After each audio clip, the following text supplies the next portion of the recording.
तव कथामृतं तप्तजीवनं कविभिरीडितं कल्मषापहं श्रवणमङ्गलं श्रीमदाततं भुवि गृह्णन्ति ते भूरिदा जना. ಆಧ್ಯಾತ್ಮಿಕ ಬಂಧುಗಳೇ, ಮಾಸ್ಟರ್ ಮಹಾಶಯನ ಜೀವನವನ್ನು ನಾವು ನೋಡ್ತಾ ಇದ್ವಿ. ಅವನ ವಿಷಯದ ಕುರಿತು ಚಿಂತನ ಮಂಥನವನ್ನು ಮಾಡ್ತಾ ಇದ್ವಿ. ಮಾಸ್ಟರ್ ಮಹಾಶಯ ಆತ್ಮಹತ್ಯೆಯನ್ನು ಮಾಡಿಕೊಳ್ಬೇಕು ಅಂತೇಳಿ ಯೋಚನೆ ಮಾಡ್ತಾ ಇರೋ ಸಮಯದಲ್ಲಿ ಭಗವಾನ್ ಶ್ರೀರಾಮಕೃಷ್ಣನ ಸಂಪರ್ಕಕ್ಕೆ ಬಂದು ಅವನ ಜೀವನವೇ ಬದಲಾಗಿ, ಅವನ ಆಲೋಚನೆ, ಅವನ ಚಿಂತನೆಗಳ ಬದಲಾಗಿ ಆತ್ಮಹತ್ಯೆ ಮಾಡಿಕೊಳ್ಬೇಕು ಅಂತ ಯೋಚನೆ ಮಾಡ್ತಂಥ ಯುವಕ ಆತ್ಮ ಶಿಕ್ಷಣವನ್ನು ಪಡೆದು ಆತ್ಮ ಸಾಕ್ಷಾತ್ಕಾರದ ನಿಟ್ಟಿನಲ್ಲಿ ನಡೀತಾ ಭಗವಂತನ ದರ್ಶನಗಳನ್ನು ಕೂಡ ಮಾಡಿಕೊಂಡಿದ್ದನ್ನು, ಗುರುಕೃಪೆ ಹೇಗಾಯಿತು ಅನ್ನೋದು ನಾವು ನೋಡಿದ್ವಿ. ಎಲ್ಲ ಸಮಸ್ಯೆಗಳೆಲ್ಲ ಮುಗೀತು, ಇನ್ನು ನಾನು ಆನಂದವಾಗಿರ್ಬೋದು, ಆರಾಮಾಗಿರ್ಬೋದು ಸಂಸಾರದಲ್ಲಿ ಅನ್ನುವಂಥ ಸಮಯದಲ್ಲೇ 3 ವರ್ಷದ ಬಾಲಕ ಗಂಡು ಮಗು ತೀರ್ಕೊಂಡಾಗ ಅವನ ಮನಸ್ಸಿಗೆ ಅತ್ಯಂತ ನೋವಾಗುತ್ತೆ. ಎಷ್ಟೇ ಆಗಲಿ ತಾಯಿ, ಗಂಡಸು ತಂದೆ ಮರೆತು ಬಿಡ್ತಾನೆ. ಸ್ವಲ್ಪ ದಿವಸ ನೋವಾದರೂ ಕೂಡ ಅವನ ವ್ಯವಹಾರದಲ್ಲಿ ಮುಳುಗಿ ಅವನು ಮರೆತು ಬಿಡ್ತಾನೆ ಹೆಚ್ಚು ಕಡಿಮೆ. ಆದರೆ ತಾಯಿ ಮರೀಲಿಕ್ಕೆ ಆಗೋದಿಲ್ಲ. ಹೆತ್ತ ತಾಯಿಗೆ, ಆ ತಾಯಿಗೆ ಪಾಪ ಹೊಟ್ಟೆಗೆ ಬೆಂಕಿ ಬಿದ್ದಂಗೆ ಆಗಿರುತ್ತೆ ಅಂತ ಕಾಣುತ್ತೆ. ಹಾಗಾಗಿ ತುಂಬ ಅತೀವ ನೋವಿನಿಂದ ಅವಳು ಒದ್ದಾಡ್ತಿರ್ತಾಳೆ. ಆ ನೋವು ಎಷ್ಟಿರುತ್ತಪ್ಪ ಅಂದರೆ ಅವಳ ಮನಸ್ಸಿನ ಎಂಥ ಪರಿಣಾಮ ಬಿದ್ದಿರುತ್ತೆ ಅಂದರೆ ಹುಚ್ಚಿತರ ಆಗ್ತಾ ತಾನು ಸತ್ತೋಗ್ತೀನಿ ಅನ್ನುವಂತಹ ವಿಚಿತ್ರವಾದ ವರ್ತನೆಯನ್ನು ಆಡ್ತಾ ಇದ್ದನ್ನು ನಾವು ನೋಡಿದ್ವಿ. ಭಗವಾನ್ ಶ್ರೀರಾಮಕೃಷ್ಣ ಸಂಪರ್ಕಕ್ಕೆ ಮತ್ತೆ ಶ್ರೀರಾಮಕೃಷ್ಣ ಕೇಳಿಕೊಂಡು ಆ ನಿಕುಂಜಾದೇವಿಯನ್ನು ಕೂಡ ಶ್ರೀರಾಮಕೃಷ್ಣ ಸಂಪರ್ಕಕ್ಕೆ ಕರ್ಕೊಂಡ್ಬರ್ತಾರೆ. ಮಾಸ್ಟರ್ ಮಹಾಶಯ ತನ್ನ ಪತ್ನಿಯನ್ನು ಶ್ರೀರಾಮಕೃಷ್ಣ ಸಂಪರ್ಕಕ್ಕೆ ಬಂದು ಶ್ರೀರಾಮಕೃಷ್ಣರ ಉಪದೇಶಾಮೃತವನ್ನು ಉಂಡು ವಿಶೇಷವಾಗಿ ಶ್ರೀಮಾತೆಯವರ ಹತ್ರ ಕಳಿಸ್ತಾರೆ. ಶ್ರೀಮಾತೆಯವರ ಆ ನಿಷ್ಕಲ್ಮಶವಾದ ಆ ಪ್ರೀತಿಗೆ ಯಾವಾಗ ಒಳಗಾಗ್ತಾರೋ ನಿಕುಂಜಾದೇವಿ, ಅವರ ಮನಸ್ಸೆಲ್ಲ ಹೇಗೆ ಬೆಂಕಿಯಲ್ಲಿ ಬೆಣ್ಣೆ ಕರಗೋಗುತ್ತೋ ಹಾಗೆ ಅವ್ರ ಮನಸ್ಸೆಲ್ಲವೂ ಕರಗೋಗಿ, ಮನಸ್ಸು ಕರಗೋಗುತ್ತೆ ಅಂದರೆ ಮನಸ್ಸಿನ ಚಿಂತನೆಗಳು, ಮನಸ್ಸಿನ ಚಿಂತೆಗಳೆಲ್ಲ ಕರಗೋಗಿ ತನ್ನ ಆತ್ಮಹತ್ಯೆ ಮಾಡಿಕೊಳ್ಬೇಕು ಅಂತ ಆಲೋಚನೆ ಮಾಡ್ತಿದ್ದೆ ಅನ್ನುವಂಥದ್ದೇ ಅವಳಿಗೆ ನಿಕುಂಜಾದೇವಿಗೆ ಮರೆತೋಗುತ್ತೆ. ಅಂತಹ ಶ್ರೀರಾಮಕೃಷ್ಣರ ಶ್ರೀಮಾತೆಯವರ ವಾತ್ಸಲ್ಯ ನಿಕುಂಜಾದೇವಿಯವರ ಮೇಲೆ ಪರಿಣಾಮ ಬಿತ್ತು ಅಂತ ನಾವು ನೋಡಿದ್ವಿ. ಇನ್ನೊಂದು ಮಾತು ನಾವು ನೋಡಿದ್ವಿ. ಶ್ರೀರಾಮಕೃಷ್ಣರು ಯಾರ ಹತ್ರ ಅಂದರೆ ಅವ್ರ ಹತ್ರ ಏನನ್ನೂ ಸ್ವೀಕರಿಸ್ತಿರ್ಲಿಲ್ಲ. ಸೇಟು ಆಗಿನ ಕಾಲದಲ್ಲಿ 10,000 ರೂಪಾಯಿ ಕೊಡಬೇಕು ಅಂತ ಹೇಳಿದಾಗ ನಿರಾಕರಿಸ್ತಾರೆ. ಶ್ರೀಮಾತೆಯವ್ರು ಕೇಳಿದಾಗ ಶ್ರೀಮಾತೆಯವರು ಕೂಡ ಹೇಳ್ತಾರೆ, ನಾನು ತೆಗೆದುಕೊಂಡ್ರೆ ಹಣವನ್ನು ನಾನೇನು ಮಾಡ್ತೀನಿ, ನಿಮ್ಮ ಸೇವೆಗೆ ಅದನ್ನು ವಿನಿಯೋಗಿಸ್ಕೊಳ್ಳೋದು, ಹಾಗಾಗಿ ನಾನು ತೆಗೆದುಕೊಂಡ್ರೇನು ನೀವು ತೆಗೆದುಕೊಂಡ್ರಿ ಅಂತ. ಎಂಥ ಆದರ್ಶ ದಂಪತಿಗಳು ನೋಡಿ. ಮೇಡ್ ಫಾರ್ ಈಚ್ ಅದರ್ ಅಂತ ಇವತ್ತಿನ ಭಾಷೆಯಲ್ಲಿ ನಾವು ಇವತ್ತು ಹೇಳ್ತೀವಲ್ಲ, ಆ ಮೇಡ್ ಫಾರ್ ಈಚ್ ಅದರ್ ಅಂದರೆ ಏನು, ಆದರ್ಶ ದಂಪತಿಗಳು ಹೇಗಿರಬೇಕು ಅಂತ ನೋಡಿದ್ರೆ ಪ್ರಾಯಶಃ ಶ್ರೀರಾಮಕೃಷ್ಣರ ಶ್ರೀಮಾತೆಯವರ ಜೀವನವನ್ನು ನೋಡಿ ನಮ್ಗೆ ಗೊತ್ತಾಗುತ್ತೆ. ಪತಿ 10,000 ರೂಪಾಯಿಗಳ ತಿರಸ್ಕರಿಸಿದಂಥ ಪತ್ನಿಯೂ ಕೂಡ ತಿರಸ್ಕರಿಸ್ತಾಳೆ. ಇದು ನಮ್ಮ ಆರ್ಯ ಸಂಸ್ಕೃತಿ, ಭಾರತೀಯ ಗೃಹಸ್ಥಾಶ್ರಮದ ಪದ್ಧತಿಯಾಗಿತ್ತು. ಮಥುರನಾಥ್ ವಿಶ್ವಾಸ ರಾಣಿ ರಾಸಬಣಿ ತೀರಿ ಹೋಗಿ ಅವನು ಮನೆ ಯಜಮಾನ ಆದಾಗ ಕೆಲವು ವರ್ಷಗಳಾದ್ಮೇಲೆ ಹೇಳ್ತಾನೆ, ಠಾಕೂರ್ ಮುಂದೆ ನಿಮ್ಗೆ ಏನಾಗುತ್ತೋ ಹೇಗೋ ನನಗೆ ಗೊತ್ತಿಲ್ಲ, ಹಾಗಾಗಿ ನಿಮ್ಮ ಹೆಸರಲ್ಲಿ ಸ್ವಲ್ಪ ಜಮೀನನ್ನು ಮಾಡಬೇಕು ಅಂತಿದ್ದೇನೆ, ನಿಮ್ಮ ಹೆಸರಲ್ಲಿ ಸ್ವಲ್ಪ ಹಣವನ್ನು ಫಿಕ್ಸ್ಡ್ ಡಿಪಾಸಿಟ್ ಅಂತ ನಾವು ಇವತ್ತೇನು ಹೇಳ್ತೀವಲ್ಲ ಆ ರೀತಿ ಸಂಗ್ರಹವನ್ನು ಹಣವನ್ನು ನಾನು ಇಡಬೇಕು ಅಂತೀನಿ, ಅದು ನಿಮ್ಮ ಮುಂದೆಗೆ ಒಳಿತಾಗತ್ತೆ ಅಂತ ಹೇಳಿ. ತಕ್ಷಣವೇ ಶ್ರೀರಾಮಕೃಷ್ಣ ಕೋಪ ಮಾಡಿಕೊಂಡು ಒಡಲಿ ಕೊಟ್ಟೋಗ್ತಾರೆ ಮಥುರನಾಥ್ ವಿಶ್ವಾಸನ. ನನ್ನನ್ನು ಹಾಳು ಮಾಡಬೇಕು ಅಂತಿದ್ದೇನು, ನನ್ನ ಜೀವನಕ್ಕೆ ಕ್ಷುತಿ ತರಬೇಕು ಅಂತಿದ್ದೇನು ಅಂತೇಳಿ. ನೋಡಿದವರೆಲ್ಲ ಬೆಚ್ಚಿದ್ದು ಬಿಡ್ತಾರೆ. ಅಲ್ಲ, ಮಥುರನಾಥ್ ವಿಶ್ವಾಸನ ಜೊತೆ ಮಾತಾಡೋದು, ಜೊತೆ ಒಂದು ಸಂಪರ್ಕ ಬೆಳೆಸ್ಕೊಳ್ಳೋದಕ್ಕೆ ಆಗಿನ ಕಾಲದ ಪ್ರಸಿದ್ಧ ಜಮೀನ್ದಾರ ಅವನು. ತುಂಬ ಜನ ತುದುಗಾಲ ನಿಂತಿದ್ರು. ಅಂಥ ಸಂದರ್ಭದಲ್ಲಿ ಶ್ರೀರಾಮಕೃಷ್ಣರ ದಾಸನಾಗಿದ್ದ, ಶ್ರೀರಾಮಕೃಷ್ಣ ಶಿಷ್ಯನಾಗಿದ್ದ ಮಥುರನಾಥ್ ವಿಶ್ವಾಸ ಅವನೇ ಬಾಯ್ಬಿಟ್ಟು ಕೇಳ್ತೀನಿ, ನಿಮ್ಗೊಂದಷ್ಟು ಜಮೀನನ್ನು ನಿಮ್ಮ ಹೆಸರಲ್ಲಿ ಬರೆದು ಕೊಡ್ತೇನೆ, ಸ್ವಲ್ಪ ದುಡ್ಡನ್ನು ಕೊಡ್ತೀನಿ ಅಂತ. ಇವ್ರು ನೋಡಿದ್ರೆ ಹೇಳ್ತಾ ನನ್ನ ಜೀವನ ಹಾಳು ಮಾಡಬೇಕು ಅಂತ ಹೊರಟಿದೆಯಲ್ಲ. ಅವನು ಶ್ರೀರಾಮಕೃಷ್ಣ ಜೀವನ ಉದ್ಧಾರ ಮಾಡಬೇಕು ಅಂತ ಮಥುರನಾಥ್ ವಿಶ್ವಾಸ ಹೊರಟಿದ್ರೆ ಹಾಳು ಮಾಡೋದು ಅಂತ ಹೇಳ್ತಿಲ್ಲ. ಶ್ರೀರಾಮಕೃಷ್ಣ ನಿಜವಾಗ್ಲೂ ಹುಚ್ಚರೇ ಇರಬೇಕು ಅಂತ ನೋಡಿದವ್ರಿಗೆ ಅನ್ಸುತ್ತೆ. ಶ್ರೀರಾಮಕೃಷ್ಣ ಯಾಕಂದ್ರು ಅಂತಂದರೆ, ನಾನೊಬ್ಬ ಸನ್ಯಾಸಿ ಹೇಗೆ ಪಕ್ಷಿಗಳು ಇನ್ನೊಂದು ದಿವಸಕ್ಕೆ ಆಹಾರವನ್ನು ಕೂಡಿಡೋದಿಲ್ವೋ ಹಾಗೆ ನಾನು ಕೂಡ ಸನ್ಯಾಸಿ, ಯಾವುದನ್ನು ನಾನು ಕೂಡಿಡಬಾರ್ದು, ಏನಾದರೂ ಕೂಡಿಟ್ಟೆ ಅಂತಂದರೆ ಆವಾಗ ನನ್ನ ಆಧ್ಯಾತ್ಮಿಕ ಜೀವನಕ್ಕೆ, ಸನ್ಯಾಸ ಜೀವನಕ್ಕೆ ಭಂಗ ಬರುತ್ತೆ, ಅನ್ನೋ ವ್ರತಕ್ಕೆ ಭಂಗ ಬರುತ್ತೆ ಅಂತೇಳಿ ಶ್ರೀರಾಮಕೃಷ್ಣರು ತ್ಯಾಗದ ಪರಾಕಾಷ್ಠತೆಯನ್ನು ಅಲ್ಲಿ ಪ್ರದರ್ಶನ ಮಾಡ್ತಾರೆ. ಇದೆಲ್ಲವನ್ನು ನಾವು ನೋಡಿದ್ವಿ. ಆದರೆ ಕೆಲವು ಭಕ್ತರ ಅವ್ರಿಗೇನಾದರೂ ಬೇಕಾದ ಸಣ್ಣ ಪುಟ್ಟದನ್ನು ಕೆಲವು ಭಕ್ತರ ಹತ್ರ ಅವರು ಸ್ವೀಕರಿಸ್ತಾ ಇದ್ದಿದ್ದು ಉಂಟು. ಮಥುರನಾಥ್ ವಿಶ್ವಾಸ ಉದಾಹರಣೆಗೆ ಹೋಗಿ, ಅಲ್ಲದೆ ಈ ಮಾಸ್ಟರ್ ಮಹಾಶಯ ಹತ್ರ ಕೂಡ ಸ್ವೀಕರಿಸ್ತಾ ಇದ್ರು. ಅವ್ರಿಗೇನಾದ್ರು ಸಣ್ಣ ಪುಟ್ಟ ದಿನನಿತ್ಯಕ್ಕೆ ಬೆಳಕಿಗೆ ಬೇಕಾಗುವಂಥ ವಸ್ತುಗಳೇನಾದರೂ ಬೇಕಾದರೆ ನಿನಗೇನಾದರೂ ತೊಂದರೆ ಇಲ್ಲ ಅಂದರೆ ಈ ಒಂದು ಸಣ್ಣ ವಸ್ತುವನ್ನು ತಂದು ಕೊಡ್ತೀಯಾ ಅಂತೇಳಿ ಮಾಸ್ಟರ್ ಮಹಾಶಯರು ಅತ್ಯಂತ ಸಂತೋಷದಿಂದ ನೀವು ಕೇಳೋದೆಚ್ಚೆ ನಾನು ಕೊಡೋದೆಚ್ಚೆ ಅಂತೇಳಿ ಎಷ್ಟು ಬೇಗ ಆಗುತ್ತೋ ಅಷ್ಟು ತೀವ್ರಗತಿಯಲ್ಲಿ ಬಂದು ಶ್ರೀರಾಮಕೃಷ್ಣ ಸೇವೆಯನ್ನು ಮಾಡ್ತಾಯಿದ್ರು ಮಾಸ್ಟರ್ ಮಹಾಶಯ. ಯಾಕೆ ಮಾಸ್ಟರ್ ಮಹಾಶಯತನ ಸ್ವೀಕರಿಸಿದ್ರು ಶ್ರೀರಾಮಕೃಷ್ಣರು ಅಂತಂದರೆ ಅವನು ಅತ್ಯಂತ ಪರಿಶುದ್ಧ, ಅವನಲ್ಲಿ ಯಾವ ಕೆಟ್ಟ ಆಲೋಚನೆಗಳಿಲ್ಲ, ಕೆಟ್ಟ ಚಿಂತನೆಗಳಿಲ್ಲ, ಅವನು ಅನೈತಿಕವಾದ ಜೀವನವನ್ನು ಮಾಡಿಲ್ಲ, ಅನೈತಿಕವಾದ ರೀತಿಯಲ್ಲಿ ಹಣವನ್ನೂ ಸಂಗ್ರಹ ಮಾಡಿಲ್ಲ, ಯೋಗ್ಯ ವ್ಯಕ್ತಿ, ಮಹಾಭಕ್ತ, ಅವನಿಂದ ನಾನು ಸ್ವೀಕರಿಸಬಹುದು ಅಂತ. ಇದರಿಂದ ಮಾಸ್ಟರ್ ಮಹಾಶಯನ ವ್ಯಕ್ತಿತ್ವ ಎಂಥ ಅದ್ಭುತವಾಗಿತ್ತು ಅಂಥೇಳಿ ನಮಗೆ ಗೊತ್ತಾಗುತ್ತೆ. ಒಮ್ಮೆ ಶ್ರೀರಾಮಕೃಷ್ಣ ಹತ್ರ ಹೇಳ್ತಾನೆ, ಮಾಸ್ಟರ್ ಮಹಾಶಯ, ನಾನು ಸಂಸಾರದಲ್ಲಿದ್ದು ಸಾಕು ಅಂತ ಅನಿಸಿದೆ, ನನಗೂ ಕೂಡ ತ್ಯಾಗವನ್ನು ಮಾಡಬೇಕು ಅಂತ ಅನ್ನಿಸ್ತಾ ಇದೆ, ನನಗೆ ನೀವು ಅನುಮತಿಯನ್ನು ಕೊಡಬೇಕು. ಏನಕ್ಕೆ? ಸಂಸಾರದ ತ್ಯಾಗವನ್ನು ಮಾಡಲಿಕ್ಕೆ, ಸನ್ಯಾಸವನ್ನು ತೆಗೆದುಕೊಳ್ಬೇಕು ಅಂತ ನನ್ನ ಮನಸ್ಸು ಇಚ್ಛಿಸ್ತಾ ಇದೆ, ತವಕಿಸ್ತಾ ಇದೆ. ಪ್ರತಿ ಕ್ಷಣವೂ ನನ್ನ ಮನಸ್ಸು ಸಂಸಾರವನ್ನು ಬಿಟ್ಟು ಸನ್ಯಾಸವನ್ನು ತೆಗೆದುಕೊಳ್ಬೇಕು ಅಂತ. ಅವನು ಆಲೋಚನೆ ಮಾಡಿದ್ದ, ತ್ಯಾಗಿ ಪುರುಷರು ಎಷ್ಟೇ ಆಗಲಿ, ಸೊ ನಾನು ತ್ಯಾಗಿ ಆಗಬೇಕು ಅಂದರೆ ಶ್ರೀರಾಮಕೃಷ್ಣನಿಗೆ ಆಶೀರ್ವಾದವನ್ನು ಮಾಡಿಬಿಡ್ತಾರೆ ಅಂತ. ಆಶ್ಚರ್ಯ ಅಂತಂದರೆ ಶ್ರೀರಾಮಕೃಷ್ಣ ಹೇಳ್ತಾರೆ ಬೇಡ ಅಂತ. ಇನ್ನೊಂದು ಸರಿ ಕೇಳ್ತಾನೆ, ಬೇಡ ಅಂತ ಹೇಳ್ತಾರೆ. ಇನ್ನೊಂದು ಸರಿ, ಮೂರನೇ ಸರಿ ಶ್ರೀರಾಮಕೃಷ್ಣ ಅತ್ಯಂತ ಉನ್ನತವಾದ ಭಾವ ಸಮಾಧಿಗೆ ಹೋಗಿರ್ತಾರೆ. ದಕ್ಷಿಣೇಶ್ವರದವ್ರು ಕೋಡಿಲಿ ಕೂತ್ಕೊಂಡು ಮಾತಾಡ್ತಾ ಭಕ್ತರ ಜೊತೆ ಭಗವಂತನ ಹಾಡು ಭಜನೆ ಮಾಡ್ತಾ ಅನ್ಸೋದು ಶ್ರೀರಾಮಕೃಷ್ಣ ಭಾವ ಸಮಾಧಿಗೆ ಹೊರಟೋದ್ರು. ಎಲ್ಲರೂ ಕೂಡ ಭಾವ ಸಮಾಧಿನ ನೋಡಿ ಆ ಭಾವ ಸಮಾಧಿಯ ಇಂದ ಉಂಟಾದಂಥ ಪರಿಸ್ಥಿತಿಯಲ್ಲಿ ಅಲ್ಲಿದ್ದಂಥ ಆಧ್ಯಾತ್ಮಿಕ ಪರಿಸರವನ್ನು ಒಬ್ಬೊಬ್ಬರು ಅನುಭವಿಸ್ತಾ ಇದ್ದಾರೆ. ಇದೆಲ್ಲವನ್ನೂ ನಾವು ಭಾವಿಸಬೇಕು. ದಕ್ಷಿಣೇಶ್ವರದಲ್ಲಿ ಕೂತ್ಕೊಂಡು ಶ್ರೀರಾಮಕೃಷ್ಣ ಕೂತಿದ್ದಾರೆ, ಭಾವ ಸಮಾಧಿಗೆ ಹೋಗಿದ್ದಾರೆ, ನಾವು ಅಲ್ಲಿ ಕೂತಿದ್ದೀವಿ, ನಮ್ಮ ಮನಸ್ಸು ಕೂಡ ಉನ್ನತ ಮಟ್ಟಕ್ಕೆ ಹೋಗ್ತಾ ಅಂತ ಭಾವಿಸಿದ್ರೆ ಆವಾಗ ಈ ಒಂದೊಂದು ಘಟನೆಗಳು ನಮ್ಮ ಮನಸ್ಸಿನ ಮೇಲೆ ಪರಿಣಾಮ ಬೀಳ್ತದೆ. ಮಾಸ್ಟರ್ ಮಹಾಶಯ ಕಡೆ ಕೂತಿದ್ದಾನೆ, ಪ್ರಭಾವಿತನಾಗಿದ್ದಾನೆ. ಶ್ರೀರಾಮಕೃಷ್ಣ ಭಾವ ಸಮಾಧಿನ ಹಲವಾರು ಬಾರಿ ಈಗಾಗಲೇ ಕಂಡಿದ್ದ. ಅವನ ಮನಸ್ಸಲ್ಲಿ ಆಲೋಚನೆ ಬಂತು, ಹೇ ಗುರುದೇವ, ಹೇ ಠಾಕೂರ್, ನಾನು ಸನ್ಯಾಸವನ್ನು ತೆಗೆದುಕೊಳ್ಬೇಕು ಅಂತಿದ್ದೇನೆ, ದಯವಿಟ್ಟು ನನಗಿಲ್ಲ ಅಂತ ಅನ್ಬೇಡಿ. ಈಗಾಗಲೇ ಎಷ್ಟೊಂದು ಸರಿ ಕೇಳಿದ್ರು ಕೂಡ ಇಲ್ಲ ಅಂತ ಹೇಳಿದ್ರಿ, ಈ ಬಾರಿ ಆದರೂ ನನಗೆ ಒಪ್ಪಿಗೆಯನ್ನು ಕೊಡಿ ಅಂತೇಳಿ ಅವನ ಮನಸ್ಸಿನಲ್ಲಿ ಪ್ರಾರ್ಥನೆಯನ್ನು ಮಾಡ್ತಾ ಇದ್ದಾನೆ. ಶ್ರೀರಾಮಕೃಷ್ಣರು ಭಾವ ಸಮಾಧಿಯಿಂದ ಮೆಲ್ಲನೆ ಕೆಳಗಿಳಿತಾ ಇಡ್ತಾ ಅವ್ರಿಗೆ ಬಾಹ್ಯದ ಪ್ರಜ್ಞೆ ಬಂದಾಗ ಹೇಳ್ತಾ ಇದ್ದಾರೆ, ನಾವ್ಯಾರು ಅಂದ್ಕೊಳ್ಬಾರ್ದು ನಾನಿಲ್ಲ ಅಂದರೆ ಜಗತ್ತು ನಡೆಯೋದಿಲ್ಲ ಅಂಥೇಳಿ, ನಾನಿಲ್ಲ ಅಂದರೆ ಮನೆ ನಡೆಯೋದಿಲ್ಲ ಅಂಥೇಳಿ, ನಾನಿಲ್ಲ ಅಂದರೆ ಕೆಲಸ ನಡೆಯೋದು ಇಲ್ಲ ಅಂಥೇಳಿ. ಭವತಾರಿಣಿ ಒಂದು ಕಡ್ಡಿಯಿಂದ ಬ್ರಹ್ಮಜ್ಞಾನಿನ ಸೃಷ್ಟಿ ಮಾಡಬಹುದು, ಒಂದು ಕಡ್ಡಿಯಿಂದ ಇಡೀ ಜಗತ್ತನ್ನು ನಡೆಸುವಂಥ ಶಕ್ತಿ ಅವಳಲ್ಲಿದೆ. ನನ್ನಿಂದ ಏನೋ ಆಗುತ್ತೆ, ನನ್ನಿಂದ ಏನೋ ಆಗಬೇಕಾಗಿದೆ, ಹಾಗೆ ಹೀಗೆ ಅಂತ ಯಾರು ಅಂದ್ಕೊಂಡಿದ್ರೆ ಅವರಷ್ಟು ಮೂರ್ಖರು ಇನ್ಯಾರು ಇಲ್ಲ ಅಂತೇಳಿ ಶ್ರೀರಾಮಕೃಷ್ಣ ಹೇಳ್ತಿದ್ದಾರೆ. ಎಲ್ಲರಿಗೂ ಭಾವ ಸಮಾಧಿಯಿಂದ ಇಳಿತಾ ಇರುವಂಥ ಶ್ರೀರಾಮಕೃಷ್ಣ ಹಠಾತ್ತಾಗಿ ಯಾಕೆ ಈ ಥರ ಮಾತಾಡ್ತಾ ಇದ್ದಾರೆ ಅಂಥೇಳಿ ಭಕ್ತರಲ್ಲಿ ಜಿಜ್ಞಾಸೆ. ಅದನ್ನು ಯಾರಿಗೂ ಹೇಳಿದ್ದಲ್ಲ, ಮಾಸ್ಟರ್ ಮಹಾಶಯನಿಗೆ. ನೀನಿಲ್ಲದೆ ನಿನ್ನ ಸಂಸಾರ ನಡೆಯೋದಿಲ್ಲ ಅಂತಲ್ಲ, ನೀನಿಲ್ಲದೆ ಜಗತ್ತು ನಡೆಯೋದಿಲ್ಲ ಅಂತಲ್ಲ, ನೀನಿಲ್ಲದೆ ಶಾಲೆ ನಡೆಯೋದಿಲ್ಲ ಅಂತಲ್ಲ, ನೀನು ಸಂಸಾರದಲ್ಲಿ ಇಟ್ಕೊಂಡಿರುವಂಥದ್ದು ನಿನ್ನ ಕರ್ತವ್ಯ, ನಿನ್ನ ಜವಾಬ್ದಾರಿ ಅನ್ನುವಂಥ ದೃಷ್ಟಿಯಿಂದ ಹೇಳ್ತಾ ಇದ್ದೀನಿ. ನಿನ್ನಲ್ಲಿ ಏನಾದರೂ ಅಹಂಕಾರಗಳು ತೆಗೆದುಹಾಕು ಅಂತೇಳಿ ಚಾಟಿ ಬಿಸಿದಂಗೆ ಶ್ರೀರಾಮಕೃಷ್ಣ ಹೇಳ್ತಿದ್ದಾರೆ. ಆವತ್ತೇ ಕೊನೆ. ಮತ್ತೆ ಯಾವತ್ತೂ ಕೂಡ ಶ್ರೀರಾಮಕೃಷ್ಣ ಹತ್ರ ಮಾಸ್ಟರ್ ಮಹಾಶಯ ನಾನು ಸನ್ಯಾಸವನ್ನು ತೆಗೆದುಕೊಳ್ಳಬೇಕು ಅಂತೇಳಿ ಇಚ್ಛೆಯನ್ನು ಪಡಲಿಲ್ಲ. ಯಾಕಂದ್ರೆ ನನಗೆ ಖಾತ್ರಿ ಆಯಿತು, ನನ್ನ ಗುರುದೇವರ ಇಚ್ಛೆ ಇದೆ. ಏನಪ್ಪ ಅಂತಂದರೆ ನಾನು ಆಧ್ಯಾತ್ಮ ಜೀವನವನ್ನು ಗೃಹಸ್ಥಾಶ್ರಮದಲ್ಲೇ ಇದ್ಕೊಂಡು ಮಾಡಬೇಕು ಅಂತೇಳಿ ಅಂತ. ಆದರೆ ಆಶ್ಚರ್ಯ ಏನಪ್ಪ ಅಂದರೆ, ಈ ಶ್ರೀರಾಮಕೃಷ್ಣ ಜೀವನ, ದಿವ್ಯತ್ರ ಜೀವನವನ್ನು ಓದ್ಕೊಂಡು ಆಳುವಾಗ ಹೋದಾಗ ಎಷ್ಟೆಲ್ಲ ಇದೆ ಅಂತೇಳಿ ಅದ್ಭುತ ಅನಿಸುತ್ತೆ. ಮೂಲಭೂತ ರಾಮಕೃಷ್ಣ ಅಂತ ಪುಸ್ತಕದಲ್ಲಿ ಇದು ಸಿಗ್ತದೆ ಅಂತ ಕಾಣ್ತದೆ. ಹಿಂದೆ ನಾನೊಬ್ಬ ಸನ್ಯಾಸಿಗಳಿಂದ ಕೇಳಿದಂಥದ್ದು. ಇವರೆಲ್ಲ ಏನೇನು ಮಾಡಿ ಹೋದರೂ ದಿವ್ಯತ್ರ ಇರುವಂಥ ನಾವು ಎಷ್ಟು ಆಲೋಚನೆ ಮಾಡಿದ್ರೂ ಕೂಡ ನಮ್ಮ ಆಲೋಚನೆಯ ಪರಿಮಿತಿಗೆ ನಿಲುಕದೇ ಇರುವಂಥದ್ದು. ಪ್ರಾಯಶಃ ನಿಮ್ಗೆ ಎಷ್ಟು ಜನಕ್ಕೆ ಗೊತ್ತಿದೆಯಲ್ಲೋ ನನಗೆ ಗೊತ್ತಿಲ್ಲ.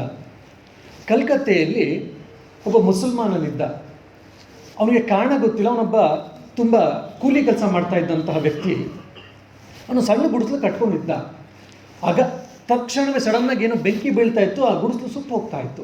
ಅವನು ಬಡವ, ಕೂಲಿ ಕೆಲಸ ಮಾಡ್ತಾ ಇದ್ದ. ಒಪ್ಪತ್ತಿಗೆ ಏನಾದರೂ ಅವತ್ತು ಕೂಲಿ ಮಾಡಿದ್ರೆ ಒಪ್ಪತ್ತಿನ ಊಟ ಇಲ್ಲ ಅಂದ್ರೆ ಅವ್ನಿಗೆ ಊಟವೇ ಇರ್ತಿರ್ಲಿಲ್ಲ. ಗುಡಿಸಲು ಸುಟ್ಟೋಯ್ತು, ತುಂಬ ಬೇಜಾರು ಮಾಡಿಕೊಂಡ. ಭಗವಂತನಿಗೆ ಪ್ರಾರ್ಥನೆ ಮಾಡ್ತಿದ್ದ, ಮಸ್ಜಿದ್ಗೆಲ್ಲ ಹೋಗಿ. ಮತ್ತು ಹೊಟ್ಟೆ ಬಟ್ಟೆ ಕಟ್ಟಿ, ಆ ಕೂಲಿ ಕೆಲಸ ಮಾಡ್ತಿದ್ದಲ್ಲ, ಹೊಟ್ಟೆ ಬಟ್ಟೆ ಕಟ್ಟಿ ಇನ್ನೊಂದು ತಿಂಗಳಲ್ಲಿ 2 ತಿಂಗಳಲ್ಲೋ ಇನ್ನೊಂದು ಗುಡಿಸಲು ಕಟ್ಕೊಳ್ತಿದ್ದ. ದುರಾದೃಷ್ಟ ಏನಪ್ಪ ಅಂದರೆ ಇನ್ನೊಂದು 6 ತಿಂಗಳು 8 ತಿಂಗಳಲ್ಲಿ ಆ ಗುಡಿಸಲು ಸುಟ್ಟು ಹೋಗ್ತಿತ್ತು. ಮತ್ತೆ ಫೈರ್ ಆಕ್ಸಿಡೆಂಟ್ ಆಗಿ ಇದೇ ರೀತಿ ಒಂದು 5-6 ವರ್ಷ ಆಗಿದೆ. ಒಂದು ಸಣ್ಣ ಗುಡಿಸಿನ ಜಾಗ ಬಿಟ್ಟು ಅವನ ಪಾಪ ಜಗತ್ತಿನಲ್ಲಿ ಅವ್ನಿಗೆ ಇನ್ನೇನೂ ಇಲ್ಲ.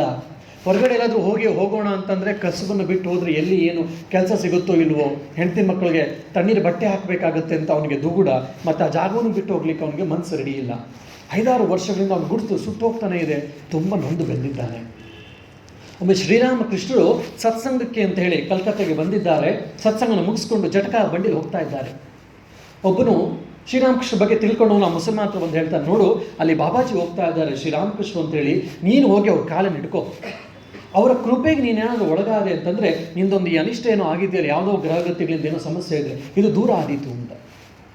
ಆ ಮುಸಲ್ಮಾನ ಹೇಳ್ತಾನೆ, ನಾನೊಬ್ಬ ಮುಸಲ್ಮಾನ, ಅವರ ಬಾಬಾಜಿ ಅಂದರೆ ಅವರೊಬ್ಬ ಹಿಂದೂಗಳು, ನಾನು ಹೋಗಿ ಕೇಳಿದ್ರೆ ಅವ್ರು ನನ್ನ ಸ್ವೀಕರಿಸ್ತಾರೆಯೇ, ಅವರು ನನ್ನ ಕಷ್ಟವನ್ನು ದೂರ ಮಾಡ್ಕೊಳ್ತಾರೆ ಅಂತ. ಶ್ರೀರಾಮಕೃಷ್ಣಗೆ ಯಾವ ಭೇದ ಭಾವನೂ ಇಲ್ಲ, ಎಲ್ಲರೂ ಎಂಥವ್ರು ಬರ್ತಾರೆ. ಸೊ ಹಾಗಾಗಿ ಏನಿಲ್ಲ, ನೀನು ಪ್ರಯತ್ನವನ್ನು ಮಾಡು ಅಂತ ಅತ್ಯಂತ ಶ್ರದ್ಧೆಯಿಂದ, ಭಕ್ತಿಯಿಂದ, ಪ್ರಾಮಾಣಿಕತೆಯಿಂದ ಈ ಮುಸಲ್ಮಾನ ಜಟ್ಕಾ ಬಂಡಿಯಲ್ಲಿ ಹೋಗ್ತಾನೆ. ಶ್ರೀರಾಮಕೃಷ್ಣ ಅಡ್ಡ ನಿಲ್ಲಿಸಿ ಅವರ ಪಾದವನ್ನು ಹಿಡಿದು ಬಿಕ್ಕಿ ಅಳ್ತಾನೆ. ಶ್ರೀರಾಮಕೃಷ್ಣ ಏನಾಯಿತು ಅಂತ ಹೇಳಿದಾಗ ಅವನ ಕಷ್ಟವನ್ನು ಹೇಳ್ಕೊಳ್ತಾನೆ. ಶ್ರೀರಾಮಕೃಷ್ಣರ ಆ ಹೃದಯ ಇವನು ಪ್ರಾಮಾಣಿಕವಾಗಿ ಹತ್ತು ಕರೆದು ಆ ಕಷ್ಟವನ್ನು ಹೇಳ್ಕೊಂಡಾಗ ಶ್ರೀರಾಮಕೃಷ್ಣ ಹೃದಯ ಕರಗಿ ಹೋಯಿತು. ಜಟ್ಕಾ ಬಂಡಿಯಿಂದ ಹಿಡಿದ್ರು, ಬಂದರು. ಮನೆ ಒಳಗೂ ಹೋಗಲಿಲ್ಲ ಅವರು.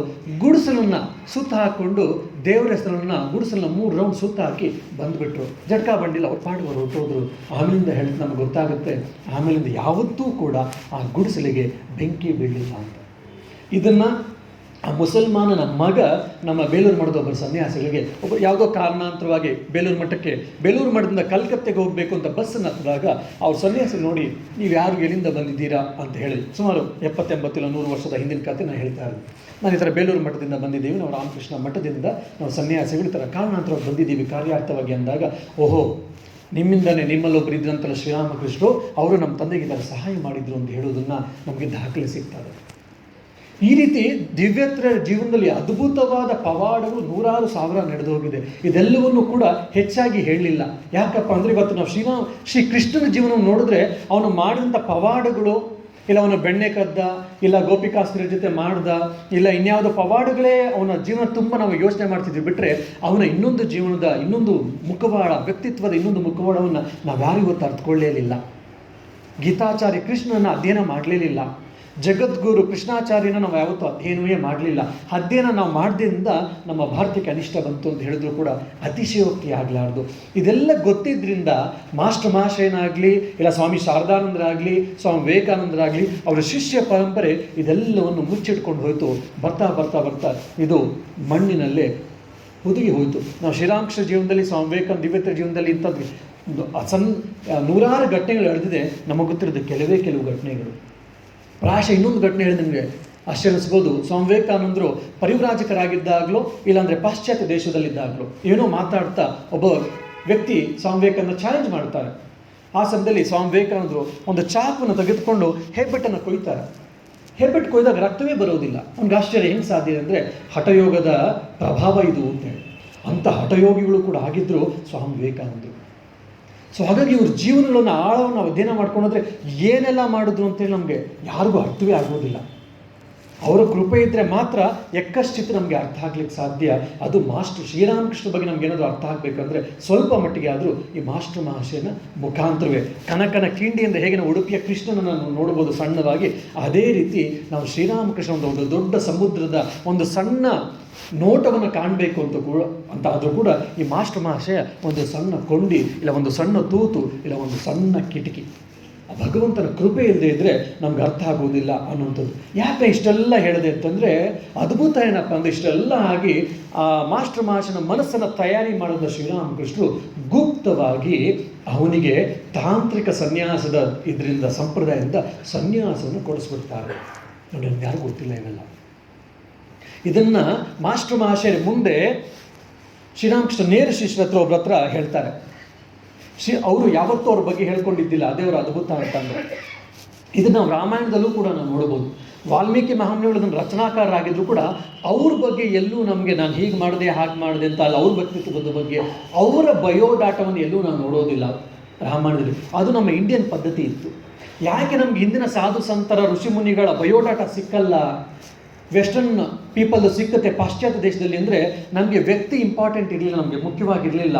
ನಾವು ಮಾಡಿದ ಕಾರ್ಯ ಇಂಪಾರ್ಟೆಂಟ್ ಆಗಿರಬೇಕಿತ್ತು. 4 ಜನಕ್ಕೆ ಒಳ್ಳೇದಾದರೆ ನನ್ನ ಕಾರ್ಯ ಸಾಕು ಅಂತೇಳಿ ಅವ್ರ ಬಗ್ಗೆ ಅವರನ್ನು ಹೇಳ್ಕೊಳ್ಳದೆ ಅವ್ರನ್ನ ಗೋಪ್ಯವಾಗಿ ಇಟ್ಕೊಳ್ತಾ ಇದ್ರು. ಹಾಗೆ ನಮಗೆ ಹಿಂದಿನ ಜನರ ಯಾವುದೇ ವ್ಯಕ್ತಿಗತವಾದಂಥ ಚರಿತ್ರೆ ನಮ್ಗೆ ಸಿಗ್ತಾ ಇಲ್ಲ, ಹಿಸ್ಟ್ರಿ.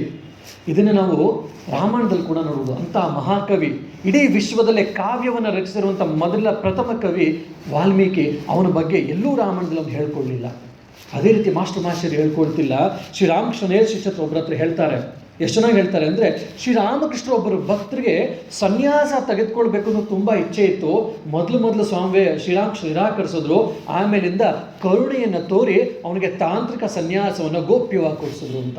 ಆವಾಗ ಶ್ರೀರಾಮಕೃಷ್ಣ ನೇರ ಸನ್ಯಾಸ ಶಿಷ್ಯಗೆ ಅರ್ಥ ಆಯಿತು, ಅದನ್ಯಾರೂ ಅಲ್ಲ, ಇವನೇ ಮಾಸ್ಟರ್ ಮಹಾಶಯನೇ. ಅವನ ಹೆಸರನ್ನ ಹೇಳ್ಕೊಳ್ಲಿಕ್ಕೆ ಇಷ್ಟಪಡದೆ ಈ ರೀತಿ ಹೇಳ್ತಾ ಇದ್ದಾನೆ ಅಂತ. ಒಂದು ಶ್ರೀರಾಮಕೃಷ್ಣ ಯಾರ್ಯಾರಿಗೆಲ್ಲ ಏನೆಲ್ಲ ಮಾಡಿಸಿದ್ದಾರೆ ನೋಡಿ. ಸ್ವಾಮಿ ಶಾರದಾನಂದಜಿಗೆ ಶರತ್ ಮಹಾರಾಜ್ಗೆ ವಾರಗಣ್ಣಿತ್ತು.